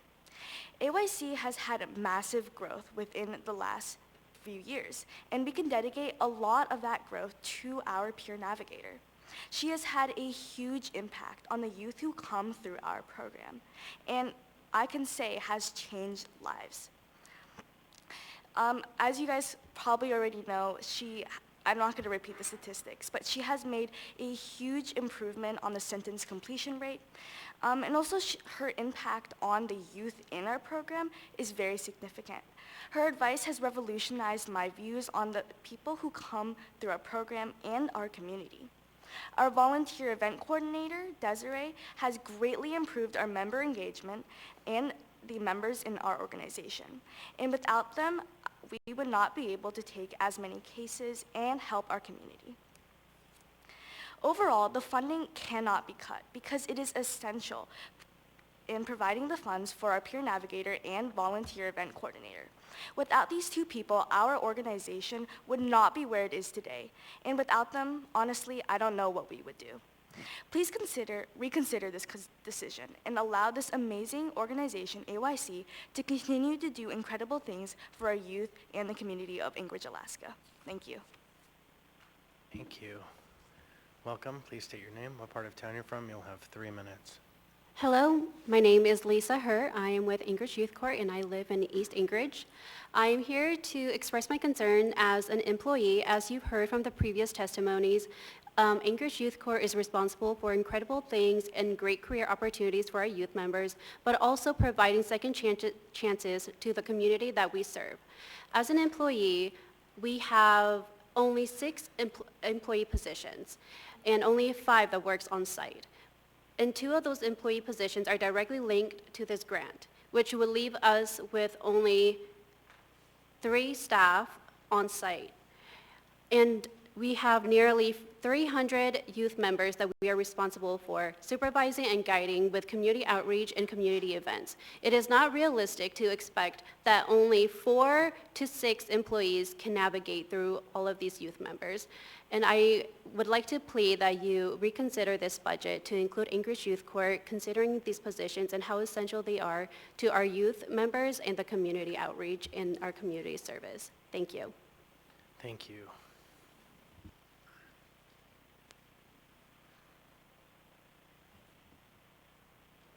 Welcome. Please state your name, what part of town you're from. You'll have 3 minutes. Good evening. My name is Sam Garcia, and I am here as a community partner to support the 3 RNC, or the NAV, or the Resource Navigation Center. I have been partnering with them since they opened up. I currently oversee a treatment program for veterans and active duty. I also am peer support out in the community, and I hold different support groups around town. Now, the cool thing about the NAV is it brings all these people together, right? And it's not just that they're coming in for resources, they're coming in for some connection too. So I'll use today as an example. I had, I believe, about 10 people in that room with me, and we were talking anything from life experiences to the struggles that they're going through out in the streets and camping out in the cold weather. I performed some naloxone trainings and distributed to some people that say they administer naloxone twice a week on average, and they're going to be the ones that can save some lives out there. Out of that 10 people, I had 2 people that said they were interested in treatment and began making some steps to go on to what they need to do so they can get there. Now, places like the NAV are essential in linking that person to the next step, right? There's so many people that are still out there that are camping that there's so many barriers to get to that next step, whether it's getting your ID or Medicaid, transportation, and I've been able to help people do that all out of one spot. The more reachable we can make these resources for the people that need it the most is what we need to do. I just want to shout out to all the people that are putting their energy behind this, because it does take a lot. It takes a community. So I love to hear about peer support with the youth, and we need more of this in the community, and we need faster ways to streamline these services. So anything we can do to pump more resources into the places that can do that, I believe we need to put our energy behind. So thank you.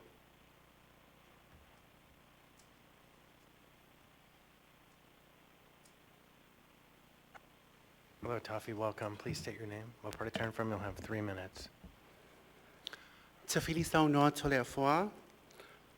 She, her, my pronouns, a proud trans woman. I reside in Fairview, and I serve as the Executive Director of Pacific Community of Alaska, a nonprofit organization dedicated to serving the needs and well-being of Native Hawaiian Pacific Islanders in Alaska. I'm here to address the proposed allocation of $1.3 million in alcohol tax revenue to APD in the 2025 budget.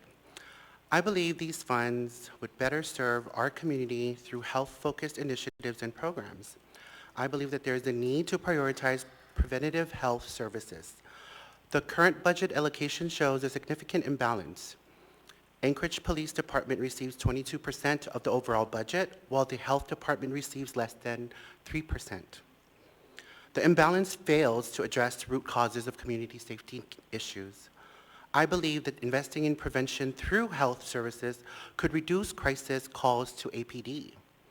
The reduction of crisis calls to APD will lead to less possibilities of incidents with officer-involved shootings, which our Pacific Island community has been struggling with currently.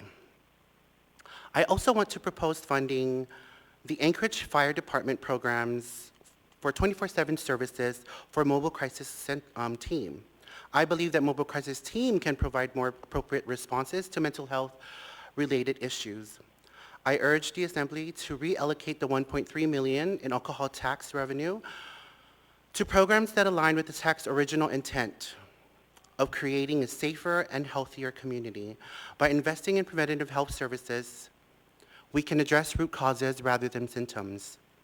This approach would better serve our community long-term health and safety needs. I also ask that the Assembly reinstate the $1 million that was deducted from the Health Department budget under evidence-based grants to providers.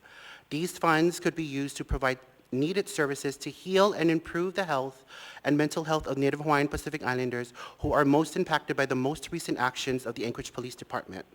Thank you for your time and hearing me out. Manuela Fiafi. Thank you, Tafi. Welcome. Please state your name, what part of town you're from. You'll have 3 minutes. Chamai, my name is Sasha Kramer from East Anchorage. I'm here to speak in support of an amendment to the budget that would reallocate the $1.3 million that Tafi just mentioned away from APD and towards an independent review board with investigative powers and subpoena powers. I also think that this money should be allocated towards the fire department. Though their mobile crisis team is slated to be fully funded for next year, they have 2 other programs that don't currently have line items in the 2025 budget, which includes their core program, which is their community outreach, referral, and education program, as well as their advanced provider response program. The alcohol tax money has a 5-year strategic plan to emphasize safety for our community, which is with the recent string of deaths at the hands of APD, hasn't been happening through them. So we need to reallocate that money to go towards these programs and an independent review board. Thank you. Thank you. Welcome. Please state your name, what part of town you're from. You'll have 3 minutes. Hi, my name is Emily Klock, and I live in Midtown. I first want to mention briefly to support funding for the diaper pantry in the budget. It's an important resource for the community, so please add that funding to the budget. But I'm here today to call for a budget that prioritizes public safety by ensuring accountability and transparency from the Anchorage Police Department. Community members here in Anchorage have been demanding accountability for decades. Alaska has a long history of people who've had to fight for justice, in particular the family and friends of people who've been killed by the police. People have had to rally, testify, speak to the press, and march in the streets for justice. Community members will continue to push for this accountability, and an independent review board is one important piece of this. We know that much more participation and input from the community will be needed in order to create effective civilian oversight. So we need funding for police oversight to be in the budget. I want to speak in support of an Assembly amendment that would contract the National Association of Civilian Oversight of Law Enforcement to explore independent oversight of APD. I also fully support the proposed budget funding to increase the Anchorage Fire Department's mobile crisis team to a 24/7 response. And finally, the proposed budget includes $1.3 million from the alcohol tax to fund APD. This money should not be going to APD and should instead go to fully fund the Mobile Integrated Health Program at the Fire Department. This is a program that's designed to prevent crisis before it occurs. And the Fire Department is proposing two things: to restart the Community Outreach Referral and Education Team and to fund an advanced provider response. Any leftover money from this $1.3 million should be used to support the planning process and community engagement for setting up an independent review board for APD. Thank you for listening to public testimony today. Thank you.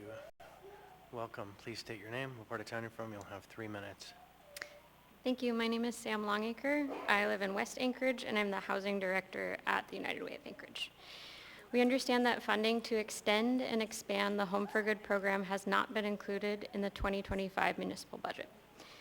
While we believe that Home for Good is the most effective program for expanding permanent supportive housing in Anchorage, we are more broadly concerned about the lack of municipal funding for any permanent supportive housing in the budget.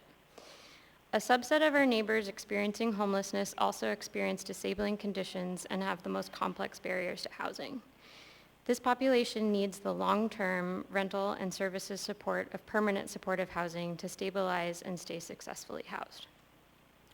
Home for Good has shown that long-term investments in expanding permanent supportive housing have real benefits for program participants and the Anchorage community as a whole. Program participants have achieved over 1,700 months of stable housing and have greatly reduced their use of municipal emergency services, including an 83% reduction in shelter stays, a 76% reduction in safety center intakes, and a 63% reduction in arrests in the 12 months after obtaining housing compared to the 12 months prior. Home for Good has shown that housing, rental assistance, and robust supportive services reduces pressure on municipal emergency services while improving quality of life for project participants.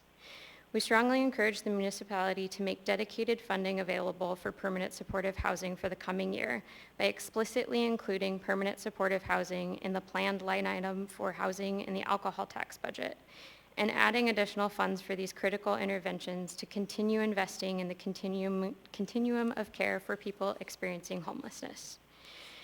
Without allocating funds for permanent supportive housing, the municipality will create a services cliff in the spring for Anchorage's most vulnerable residents experiencing homelessness. The current emphasis on cold weather shelter lacks an outflow plan for those with the most complex barriers to housing, where rapid rehousing would not provide the necessary long-term rental assistance and wraparound services that are needed for housing success. For this segment of the population, permanent supportive housing is the most effective intervention. We're proud of the work our partners have done and all that our participants have accomplished over these last 4 years. We're interested in the prospect of participating in a competitive bid that emphasizes the importance of outcomes. We look forward to the process ahead, and we hope you all see the value in investing in permanent supportive housing for Anchorage. Thank you. Thank you very much. Welcome. Please state your name, what part of town you're from. You'll have 3 minutes. Oh, it was on. Oh, turn it on. Hit it again. One more time. You turned it off. There you go. Okay. My name is Simone Fraser-Drath. I'm from West Anchorage.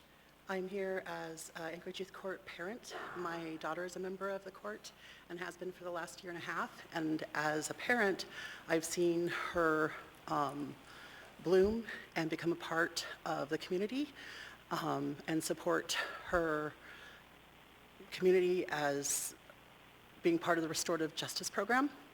I am also an educator at Diamond High School. I'm part of the Freshman Academies and Career Exploration class that I teach 97 freshmen, and AYC has come into my classroom and explained their program to these children, and also held a mock trial in regards to marijuana use and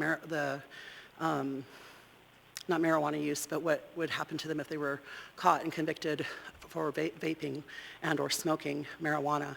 Because of our total no tolerance laws, that makes them federal or makes it a felony for them. But through the AYC program, they have been able to create a restorative justice for these children so that youth that are convicted of these types of crimes can be put through their system, sentenced through their system, be educated, and have the restorative justice to the community rather than just be put into the juvenile system. And I think that that's a huge asset to our community. They're asking for $56,000 to be restored to them through their budget. And I think that that's very important for you to do, but I also think that maybe you should look at your budget that you can continue to fund this program, because restorative justice for our youth, they are the most vulnerable people in our community. And although Diamond High doesn't have the largest minority community, there are lots of minority students who learned that marijuana wasn't just something that you could, take from your parents, or, a beer. Things that we would do probably in the 90s when we were in high school that weren't a big deal are now crimes, and that can affect their whole entire futures. And so I would ask that as a parent that you would restore this funding, but also as an educator, when they reach out and go into classrooms and meet the needs of our youth and inform them that you're denying a huge resource to our educational community by not funding AYC. Thank you for your time. Thank you. Welcome. Please state your name, what part of town you're from. You'll have 3 minutes. My name is April Cox, and I am from the New Life Safe Families project program. Sorry, I'm nervous. So I wanted to tell you what this program has done for me, what it has offered me, besides a safe place where I know I can rest my head and not have to worry about if I'm going to be harmed or if I'm going to freeze or anything else like that. It has offered me a community where a staff cares genuinely about me and my life. It's given me a place where I've been able to build my life back up, establish credit, and do everything else that I need to so that I can get out there. I'm a single mom, and I'm doing this on my own. So this is the perfect program to give me that hand up that I need. It's not necessarily easy to get a job while you're 7 months pregnant, so it gives me that safe spot and gives me that opportunity to also celebrate this life that's going to come into this world. So I just want to thank you. Thank you. Welcome. Please state your name, what part of town you're from. You'll have 3 minutes. Good evening. My name is Alexandra Weisenhunt. I am a part of the New Life Safe Families program. After completing inpatient treatment at Dina Acoy, I realized I wasn't ready to fully immerse myself into the real world on my own, especially over a decade of opiate addiction. That's why I applied to SFP, and I'm incredibly thankful that I've been accepted. This program is instrumental in teaching me how to live as a functional adult. It offered a nutrition class that was crucial for me, especially as a single mother who is breastfeeding full-time, teaching me how to make healthier food choices from purchasing to consumption. I am forever grateful for the confidence and skills this program has provided me, enabling me to re-enter society as a productive member. Upon graduation, my son Aiden and I will move into our own apartment thanks to SFP. And I will be starting school as a behavioral health technician to help those that have been where I am, to show them that recovery is possible. And yeah, thank you.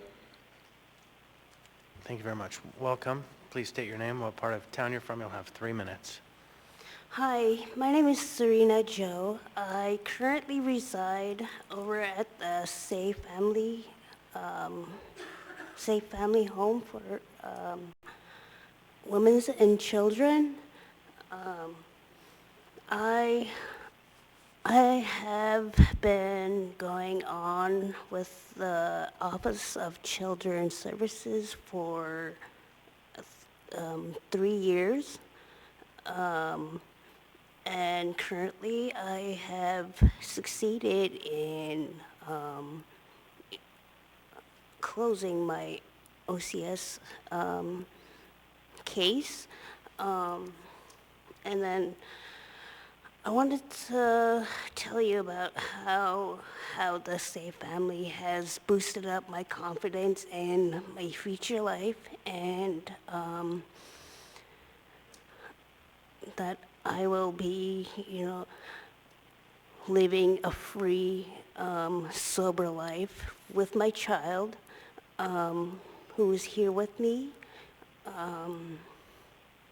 And with this organization, I have,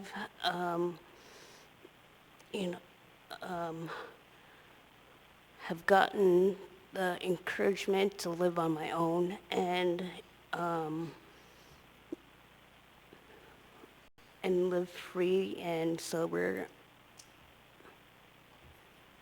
future. Thank you. Thank you. Welcome. Please state your name, what part of town you're from. You'll have 3 minutes. Hi, my name is Faliu Famina, and I am the diaper pantry coordinator for the Community Diaper Pantry. We have been provided funds through the alcohol tax grant, and this year when we submitted our grant renewal, we were informed that the program was allotted to $0. The Community Diaper Pantry provides 50 diapers per child and 1 package of wipes per household, and it's available once a month. You can find all these information on communitydiaperpantry.org. Since we opened our program in 2021, we have distributed over 500,000 diapers. That's a lot of diapers. From Anchorage to Eagle River to Girdwood, and also our military families on J-Bear. We understand how vital these resources are for families, and we're here to help. You might be asking, what is diaper need? Oh, I'll tell you what diaper need is. Diaper need is a lack of sufficient supplies of diapers to keep babies, toddlers clean, healthy, and dry. SNAP and WIC do not cover those costs for diapers. TANF cash assistance is available, but it does not adequately meet needs for diaper needs or other essential expenses. Many families face a difficult decisions to afford diapers for their children. Disposable diapers cost nearly $1,200 per year per child. And infants get to use up 12 diapers a day, and that costs about $100 a month per child. The lack of access to diapers can jeopardize financial stability of working parents like myself. Without clean diapers, parents cannot access childcare that requires diapers daily. The diaper shortage is causing parents to delay diaper changes, reuse soiled diapers, leading to discomfort, UTI, diaper rash, and other health problems. Some are also using alternatives like towels, newspapers, and also plastic bags. The necessity of diapers goes beyond financial strain. It's dramatically affecting parents' mental health. Without clean diapers, mothers will face increase of maternal depression. Diapers, along with food and housing, are critical basic needs. Acknowledging their importance can profoundly enhance well-being of families and individuals in our community. Diaper need is a public health crisis, and it will affect countless families. By making a modest investment, the state and federal governments can guarantee that every child can access essential necessities. Together, we can meet the urgent of diaper needs by fostering supportive environments to our families. We believe that every baby, every family should have access to essential that helps them thrive and succeed. Thank you for your time. Thank you. Welcome. Please state your name, what part of town you're from. You'll have 3 minutes. Hello, my name is Thomas Clancy, and I'm here to talk to you about giving funding to Anchorage Youth Court. I've been volunteering with Anchorage Youth Court for about a year and a half. Youth Court helps youth in the community by providing fair sentences to youth who commit a crime. So what it means by that is they give youth fair sentences that were given by youth, so then it lowers the recidivism rate. And as a defense lawyer, I have seen how this program takes a youth who has committed a crime and helps them reflect that they're right and wrong.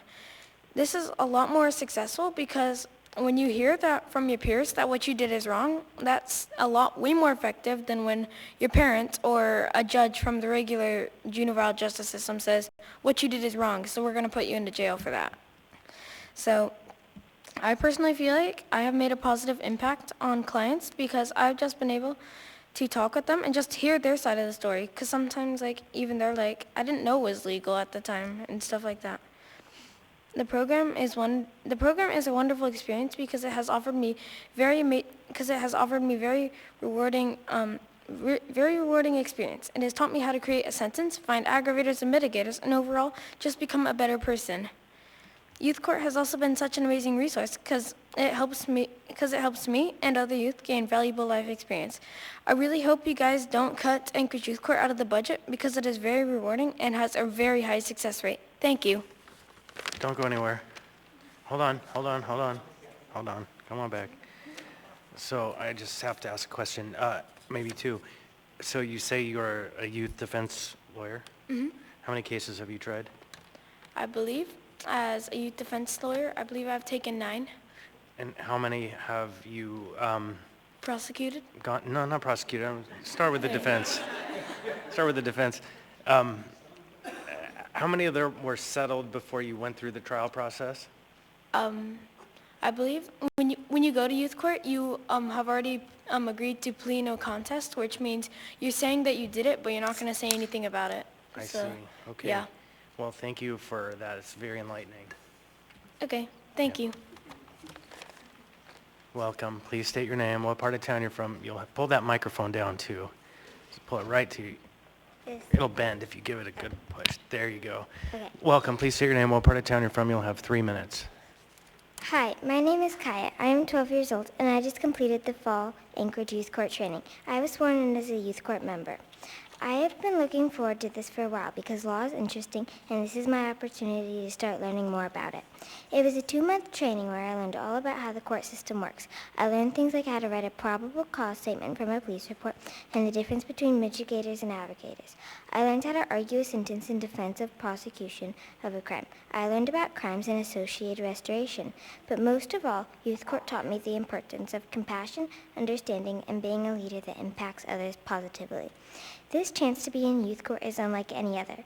As a kid in our community, I know that being in youth court will give me and many other young people opportunities to advance further into future careers and gain knowledge and skills.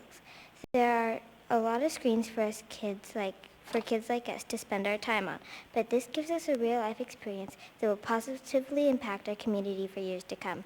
I feel that without this funding, youth court will not be able to do many things that they do now. Thank you.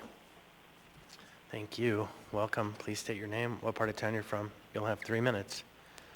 Hello, my name is Kaylee Spencer, and I'm the peer navigator at Anchorage Youth Court. What that means is that my whole job is supporting youth who go through our program as defendants and making sure that they're able to complete all of their requirements that are given to them by the youth judges.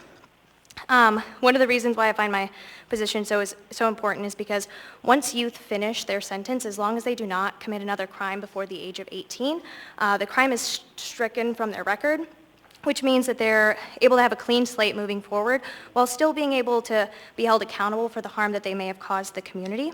Another reason why I love my job is because while completing their sentence at Anchorage Youth Court, we try to provide youth with options that are restorative and help address the root causes of what may be going on in their lives.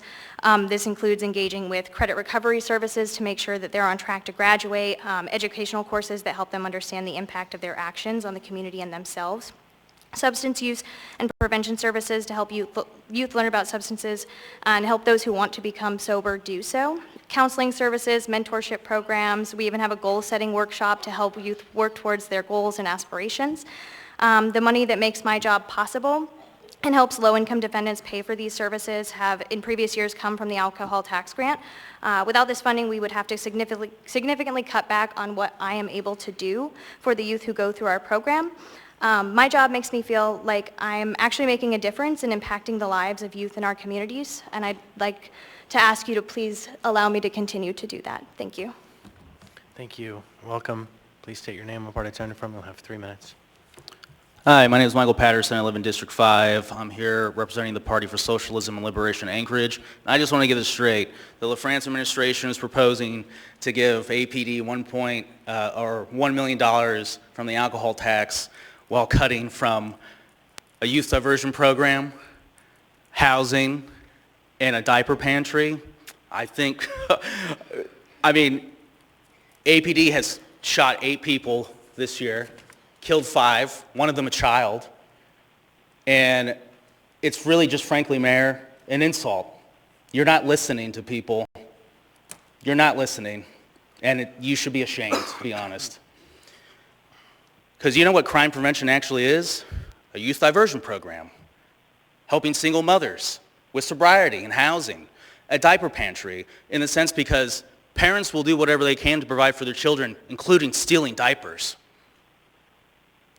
And so the fact that we are still having to come down here and beg the mayor to listen to the community over and over and over and over again. And the fact that it is not in the budget to start the process for the development of an independent police review board means not only you're not listening, you're just choosing to ignore what people have been trying to do. And so for the last year, PSL Anchorage has been working with the National Association for Civilian Oversight of Law Enforcement. We've spoken to their executive director. We've spoken to their national director of training. I believe Assemblymember Brawley actually attended one of these trainings that we did with their national director of training. This organization wants to help Anchorage develop an independent police review board. These are the national experts on independent police review boards. We don't have to reinvent the wheel, because there are so many other jurisdictions in the country that have already been doing this. And so one of the things we're asking is that there's an amendment that provides funding for a contract with NACOL. So, and please don't cut the things that everyone else has been here asking for, because it really shows what your values are, Mayor. You're going to take diapers away from children to give $1 million to the police who killed a child? Do you not see how insane that is? And the fact that I remember you and I had a conversation at the beginning of your campaign, and one of the things that we talked about was we need to have a compassionate government. Is that very compassionate? It's not very compassionate. It's inhumane and it's cruel. There is no way the police deserve $1 million for the alcohol tax that needs to be going to organizations that are providing what little services there are in this city already. So please do the right thing. Thank you. Welcome. Please state your name, what part of town you're from. You'll have 3 minutes. Hi, my name is Cynthia Gachapine. I live in East Anchorage. I am a member of the Party for Socialism and Liberation Anchorage. Just following up what Michael said, obviously I'm here to ask for an amendment to the budget to have a independent police review board. This is something that we've been saying for years. This isn't new. Even though Member Rivera isn't here, he's met with us more than once on this issue. He has basically taken word for word what we've put out to ask for one. So I see at least one member, potentially others on this committee here would most likely approve of a board. So hopefully you guys do that. I also just want to mention that earlier today, you guys passed AR 2024-340. And at the bottom of that, you say, now, therefore, the municipality of Anchorage honors Survivors of Homicide Victims Awareness Month and expresses support to survivors of homicide victims, to all survivors of homicide victims in Anchorage. You are not alone. Your community joins you in your pain. I don't know if you guys are aware of this, but my profession is a violent crime advocate. That is what I do 9 to 5. It is also what I do as community organizing as well. So you probably also aren't aware that when somebody is killed by APD, on their death certificate, it says they are a homicide victim. So if you all are in agreement with this resolution, which I believe you should be, then you should be completely on board with an independent police review board. There should be no reason why you should not be, because you passed this just earlier today, and I see that all of you submitted it. So I really hope you do the right thing. I really hope the mayor does the right thing, and you guys actually listen to what the community wants, instead of just, doing whatever the heck you want to do. Mr. Leyva, welcome. Please state your name, what part of town you're from. You'll have 3 minutes.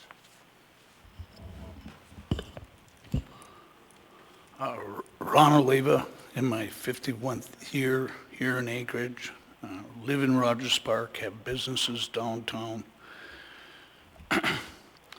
I looked at the charter, and what it says is the goals are to eliminate waste and duplication in government, achieve common goals, support individual rights, form a more responsive government, and secure maximum local control of local affairs. Since this is related to the budget, I don't know how they came up with this as a reflection of the values of Anchorage.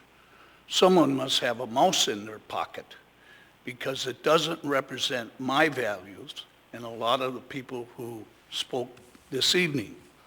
And I was standing in line on the real estate tax or the sales tax because Dan Sullivan went through a whole program of community meetings, town halls, exchanges, public input, and it was premature to have any type of hearing tonight. If anything, this alcohol tax, which I followed, this is a good little booklet. It kind of educates people, shows them where, well, you're allegedly investing the money, but from diapers to the police, it's a big difference. But since we're talking about the operating budget, and just as a small digression, if you're looking at sales tax, you should look at the 26% of the real estate that's tax exempt in the city with nonprofits and churches. One church has 88 million in assets, 22 million in cash, and if they're going to pay insurance for fire insurance or crime or break-ins, we don't have to respond to them. They're not paying any taxes, so whatever they're paying in insurance, you could assess them part of that amount in a form of a stipend to respond. But what I'd like to see after the election results yesterday in the operating budget is to increase the chaplain's presence and facilitate them in any way. I think they play a very important role in assisting the crisis intervention team and assisting in not only victims, but witnesses like myself to be there for them. They're more than therapy. It's not a religious kind of presence. I almost don't want to equate them to a therapy dog, but they're very powerful and productive. Does anyone in the remote possibility have a question? I don't see a question, Ron. Because I want to see some reductions in this budget. Thank you, sir. And the taxpayers demand it. Thank you. Anyone else wish to be heard on this item? I'll be back. Anyone at all? Seeing, hearing none. Second public hearing on AO 2024-92 is now closed. I'd like to entertain a motion to postpone this item to the meeting of November 19th. So moved. Second. Motion to postpone by Ms. Zalatil, seconded by Mr. Martinez. I'd like to ask unanimous consent. Any objection? Seeing, hearing none, this item will be back before us in the 11s on our agenda for deliberation on the 19th. Next, second public hearing on the budget for AO 2024-93, an ordinance adopting the 2025 General Government Capital Improvement Budget. The public hearing on this item is now open. Anyone wish to be heard? Anyone at all?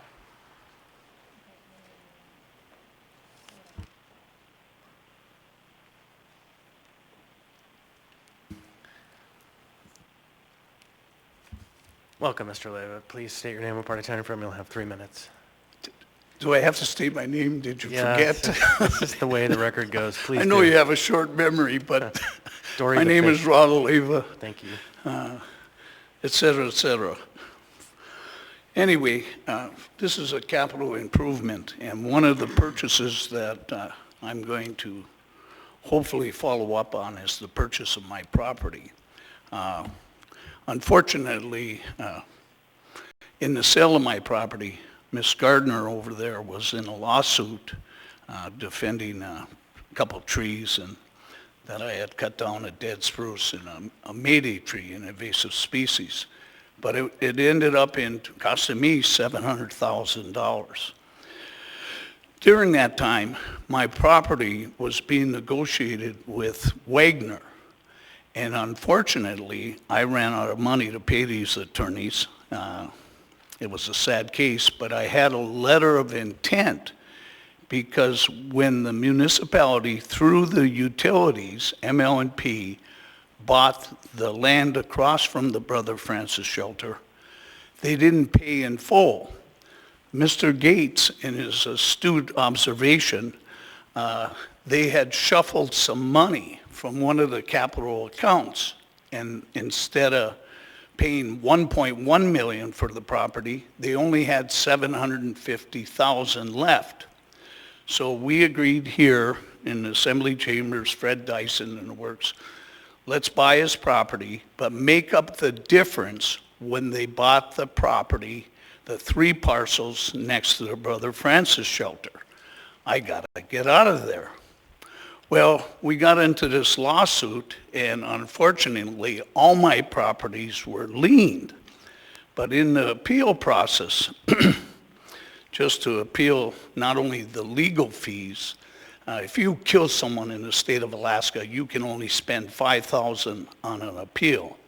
We spent $1,000 just appealing the legal fees involved with this case. Ashburn and Mason spent 210 hours. That's 5 full weeks fighting my appeal, and we're awarded another $87,000.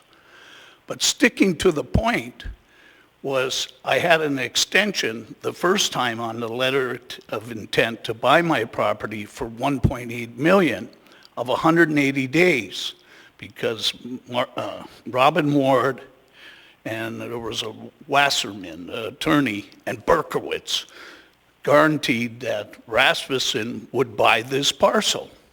They didn't. And to condense, because I know my time's running out, I just want the difference that you never pay me by buying my parcel.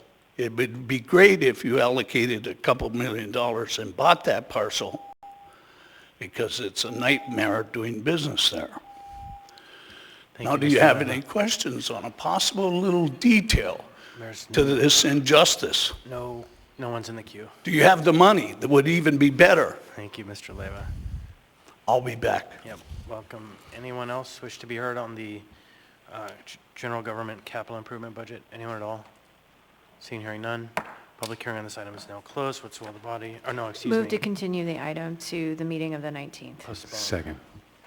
Postpone the item to the meeting of the 19th. Thank you. So there's a motion by Ms. Zalatel to postpone. Mr. Martinez seconds. We will be deliberating this item on, any objection to the motion? I'd like to ask unanimous consent. Seeing here no objection, the motion is adopted. The motion is to postpone to the meeting of November 19th. So it'll be back for us then. Next, we have item 14C, second public hearing, AO 2024-94, an ordinance adopting and appropriating funds for the 2025 municipal utilities and enterprise activities operating budgets and the 2025 municipal utilities and enterprise activities capital improvement budgets. Public hearing on this item is now open.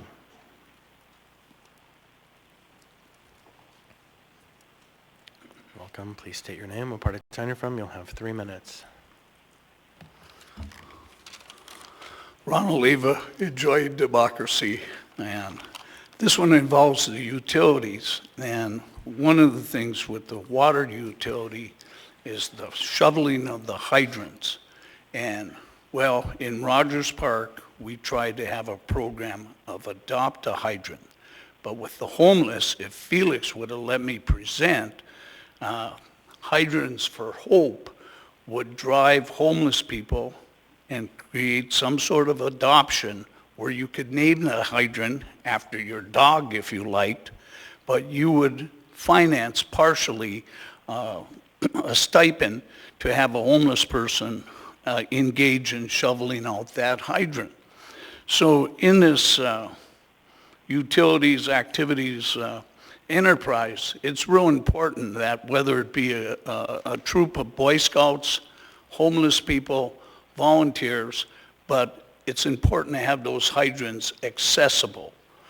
Unfortunately, we wouldn't want to cross lines with any union contracts, but I've hired snow shovelers from 3 different shelters, and they'd be more than happy to take the bus that Catholic Social Services said they have and drive these people to designated, needed shoveling for the safety of access to those hydrants. So if you make a little note of that, Hydrants for Hope It's good PR for the homeless, good PR for Boy Scouts getting a merit badge of civic activity. And hey, the last thing you want to do is turn on, have to shovel out the hydrant while your house is burning down. You get to stay warm, but hey, it's very important. So that program should be investigated, and if you can, allocated, maybe $1 million or $2 million to that, and keep the Boy Scouts working and the homeless employed. So, and you can name it after your dog. And just for information, the #1 name of a dog in the United States is Max. Do you have any questions? Do you have any money left? Thank you, Mr. Leva. Stay safe. I'll be back. All right, anyone else wish to be heard on this item? Anyone at all? Seeing, hearing none, public hearing on this item is now closed. Ms. Salto? Move to postpone to the meeting of the 19th. Second. Moved by Ms. Salatul, seconded by Mr. Martinez. I'd like to ask unanimous consent. Is there any objection? Seeing, hearing no objection, the item has been postponed to the meeting of November 19th. Next, we have item 14D, second public hearing, AO 2024-95, an ordinance adopting and appropriating funds for the 2025 operating and capital budgets of Anchorage Community Development Authority. The public hearing on this item is now open. Anyone who should be heard? Anyone at all? Seeing, hearing none, public hearing on this item is now closed. What's the will of the body? Oh, excuse me. Move to postpone the item to the 19th. Second. Motion to postpone by Ms. Zalatel, seconded by Mr. Martinez. Any discussion? Seeing, hearing no discussion, I'd like to ask for unanimous consent. Is there any objection to the motion?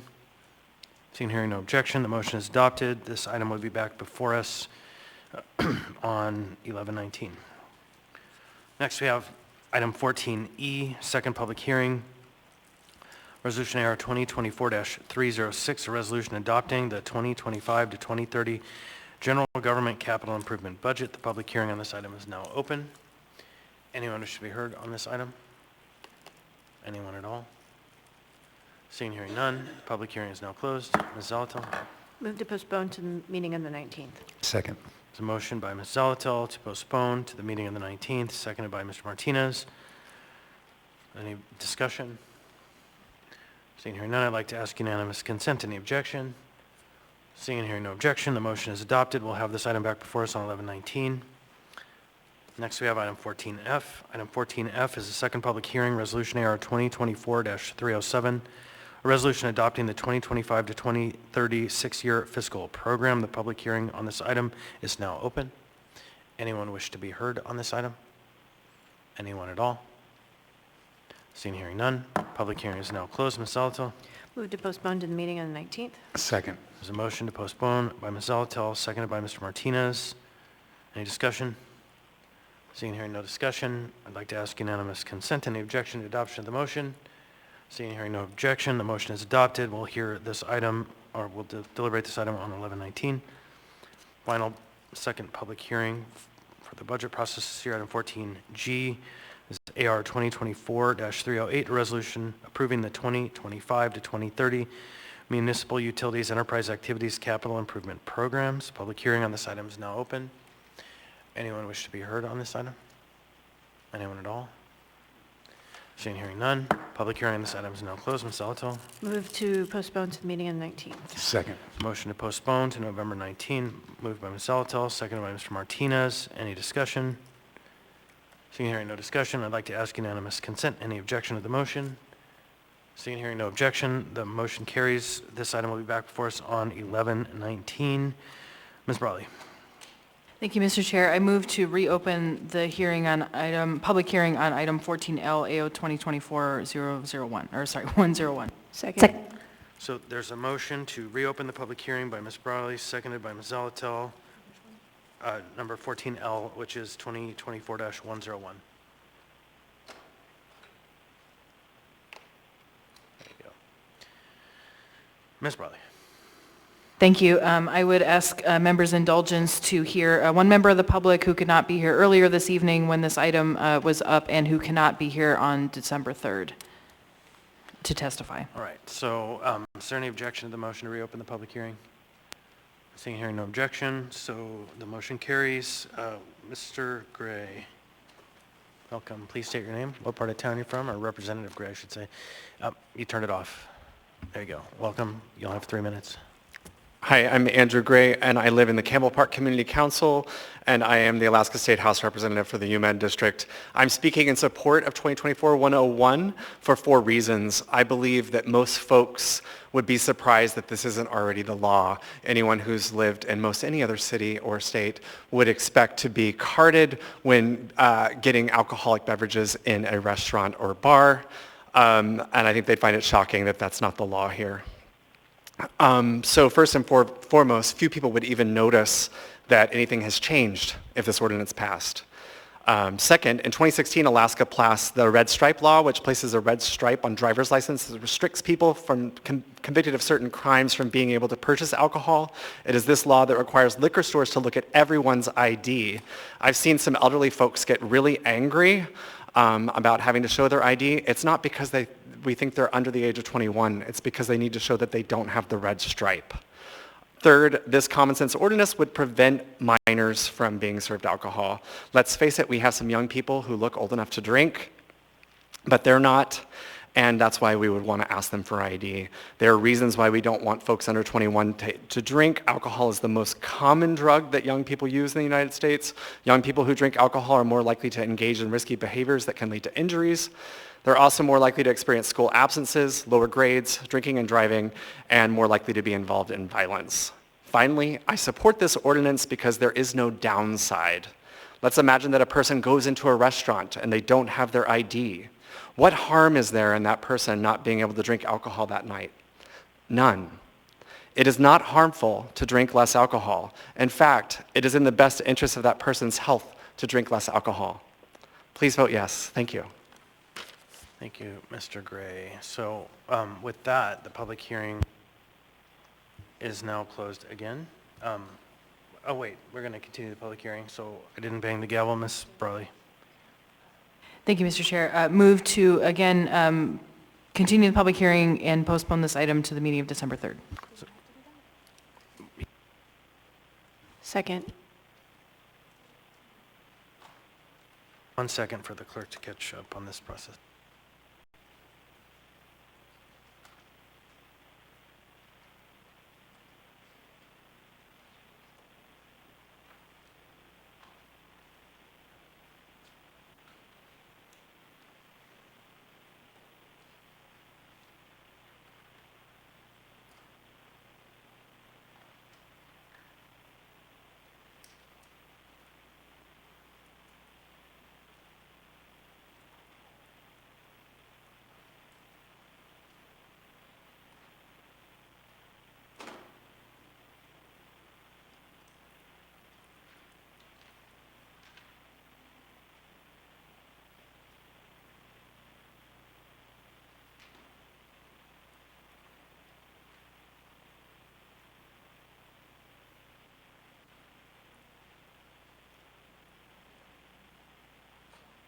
I think it was December. What was the date you chose? Was it 12/3? December 3rd. Yeah, December 3rd.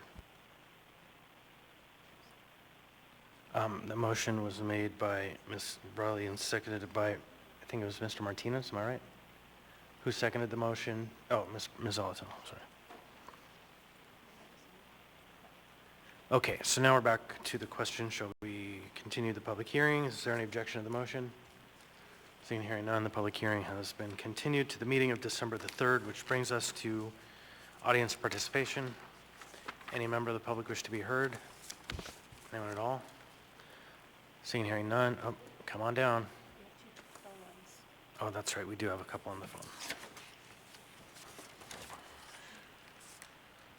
Right, welcome, please state your name, what part of town you're from. You'll have 3 minutes.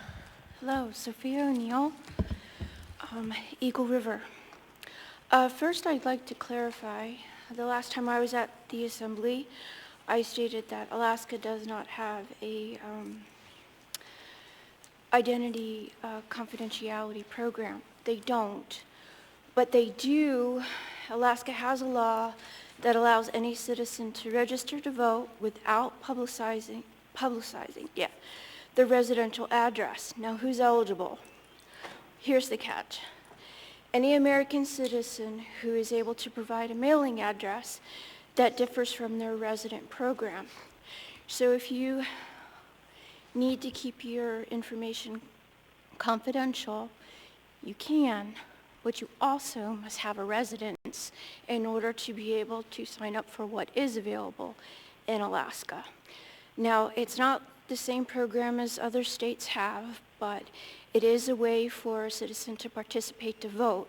But those that do not have a residence and cannot prove they have a residence are not able to participate in this program, so therefore they're ineligible to vote. The other thing I wanted to touch on is that I will always, when I stand before you,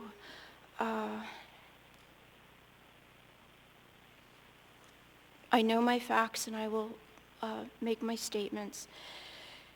And I'm here to correct myself in that I mentioned that Patola was encouraging the visas of J1 and H1 is what I said. What Patola is actually encouraging is J1 and H2 visas. And I won't get into it because I went in depth with it the last time I spoke at Assembly. However, I would like to make a note that the MOA continues to experience a deterioration in the maintenance and quality of multifamily housing. Many apartment owners are failing to maintain minimum housing standards, including standards for fire and life safety. And this was written by the Fire Chief Doug Schrage in the document. This appeared in the Anchorage Daily. It is also, sorry, my technology, I need to just print this stuff out. The Development Services Department, which inspects homes across the municipality, does not have an exact count of how many multifamily residential structures there are within the city, let alone how many are in trouble, in troubling states of disrepair. The reason I brought that up, and I'll close quite quickly, is that that's another condition that we need to consider before encouraging people to come to the state of Alaska. We need housing and we need to work on what's in disrepair. Thank you. Thank you for listening to my statements. I'm Mr. so Turner. very sorry it's Nope, not as well. thank you. Mr. Turner, can we please call Ms. Gilbert?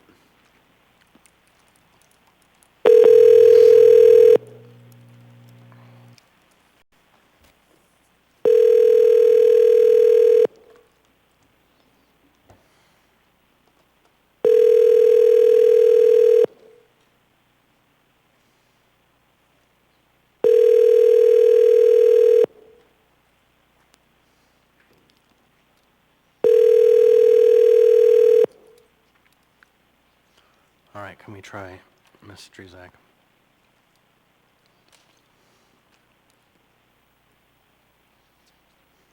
Sherry.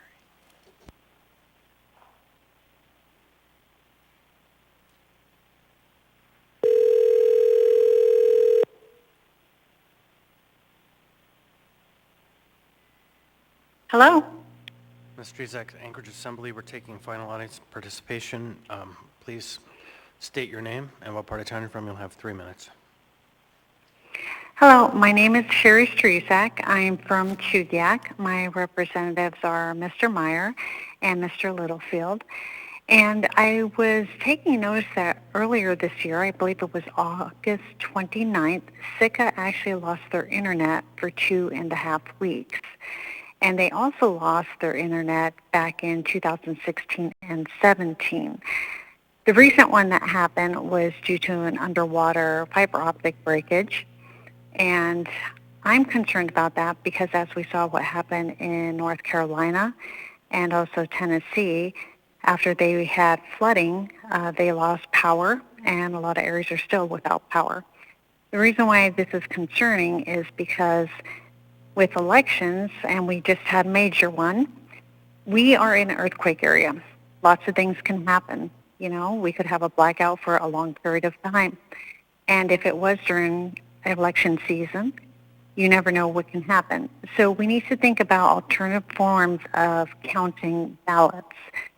So my biggest concern is right now we use machinery which uses electricity. Granted, you can probably get generators, but mishaps can happen. So it's always a good idea to think outside the box. So I was thinking hand counting might be a good way for precincts to do this. We already have precincts all around Alaska that already do this. So it wouldn't be anything stretch of measure. In fact, Matsu Borough just brought that back. So we should consider doing that just to cover our bases in case of an emergency. Thank you for your time, and have a good night. Thank you. Anyone else wish to be heard? Anyone at all? All right, we'll move up to Assembly member comments now. Start with Mr. Presverdia. Thank you, Mr. Chair.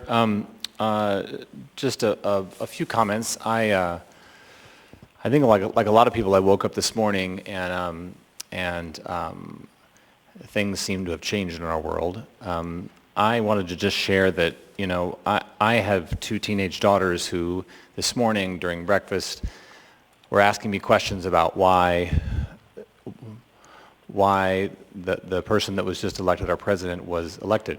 And I struggled to explain why that is.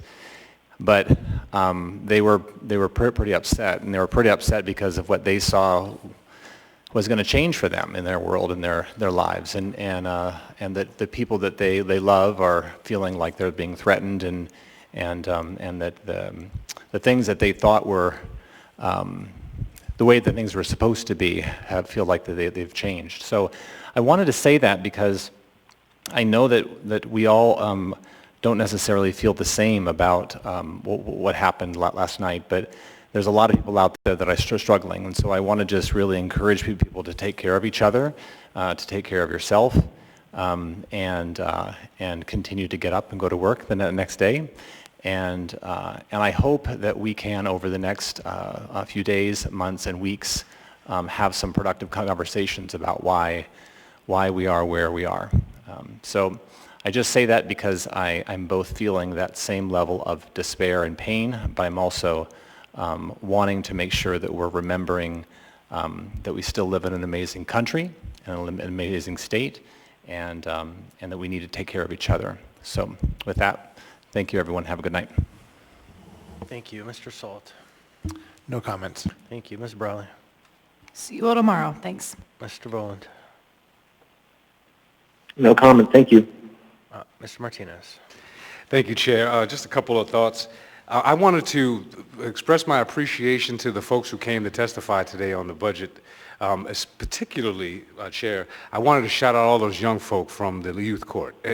Such articulate young people. I understand the program. I've been a champion for a long time. I just appreciate their voices today and how they use them. I also wanted to express my appreciation for the courage of the women who spoke today as well, Chair, who testified, who exposed their life difficulties in advocacy of a program that is helping them.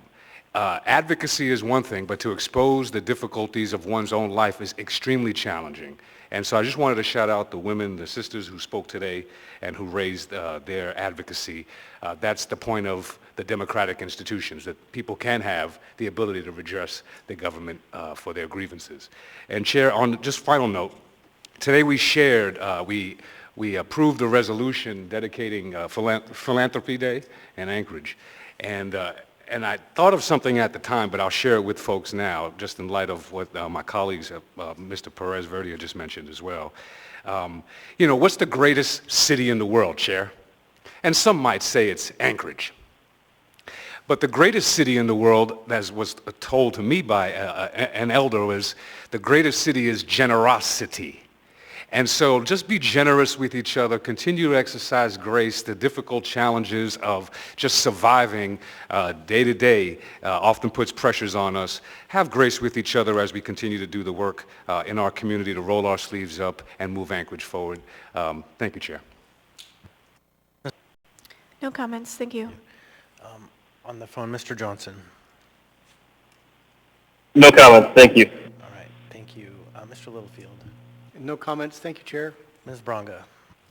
Thank you, Chair. I just wanted to announce that homelessness and solutions for it is one of my areas that I'm most interested in, and I am traveling to Albuquerque, New Mexico to look at a program their city government is putting forward called A Better Way Forward to employ people at shelters. And also their largest shelter in Albuquerque is called HopeWorks. And then I'm traveling to Austin, Texas, where they have 4 tiny home communities. One of them is called Mobile Loaves and Fishes, where they are taking people who have been in shelters and creating a beautiful community. So I will have lots to tell people about after that. Thanks. Thank you. Mr. Myers. No comments, thank you, Chair. All right, I'm going to do something slightly unusual right now. We'd received an email. Somebody was expressing an opinion about Ms. Bronga's attire tonight. And in the opinion, they said it was an ethics violation to dress in such attire, and their argument was that it was taking a political position or campaigning. And I personally believe that assembly members have very broad latitude to express themselves, and we have seen all manner of expression across this dais over the years. I think the code is specific about not wearing buttons that advocate for a campaign, this or that. And so as the chair, I'm going to rule that there was no conflict or no violation there, and that I welcome you to have a different opinion. Now would be the time. Again, the idea is maximum expression of the members. So for the purposes of our record, I just want it noted that this matter was discussed here. Thank you. And with that, I am grateful for everybody's service, and we are adjourned.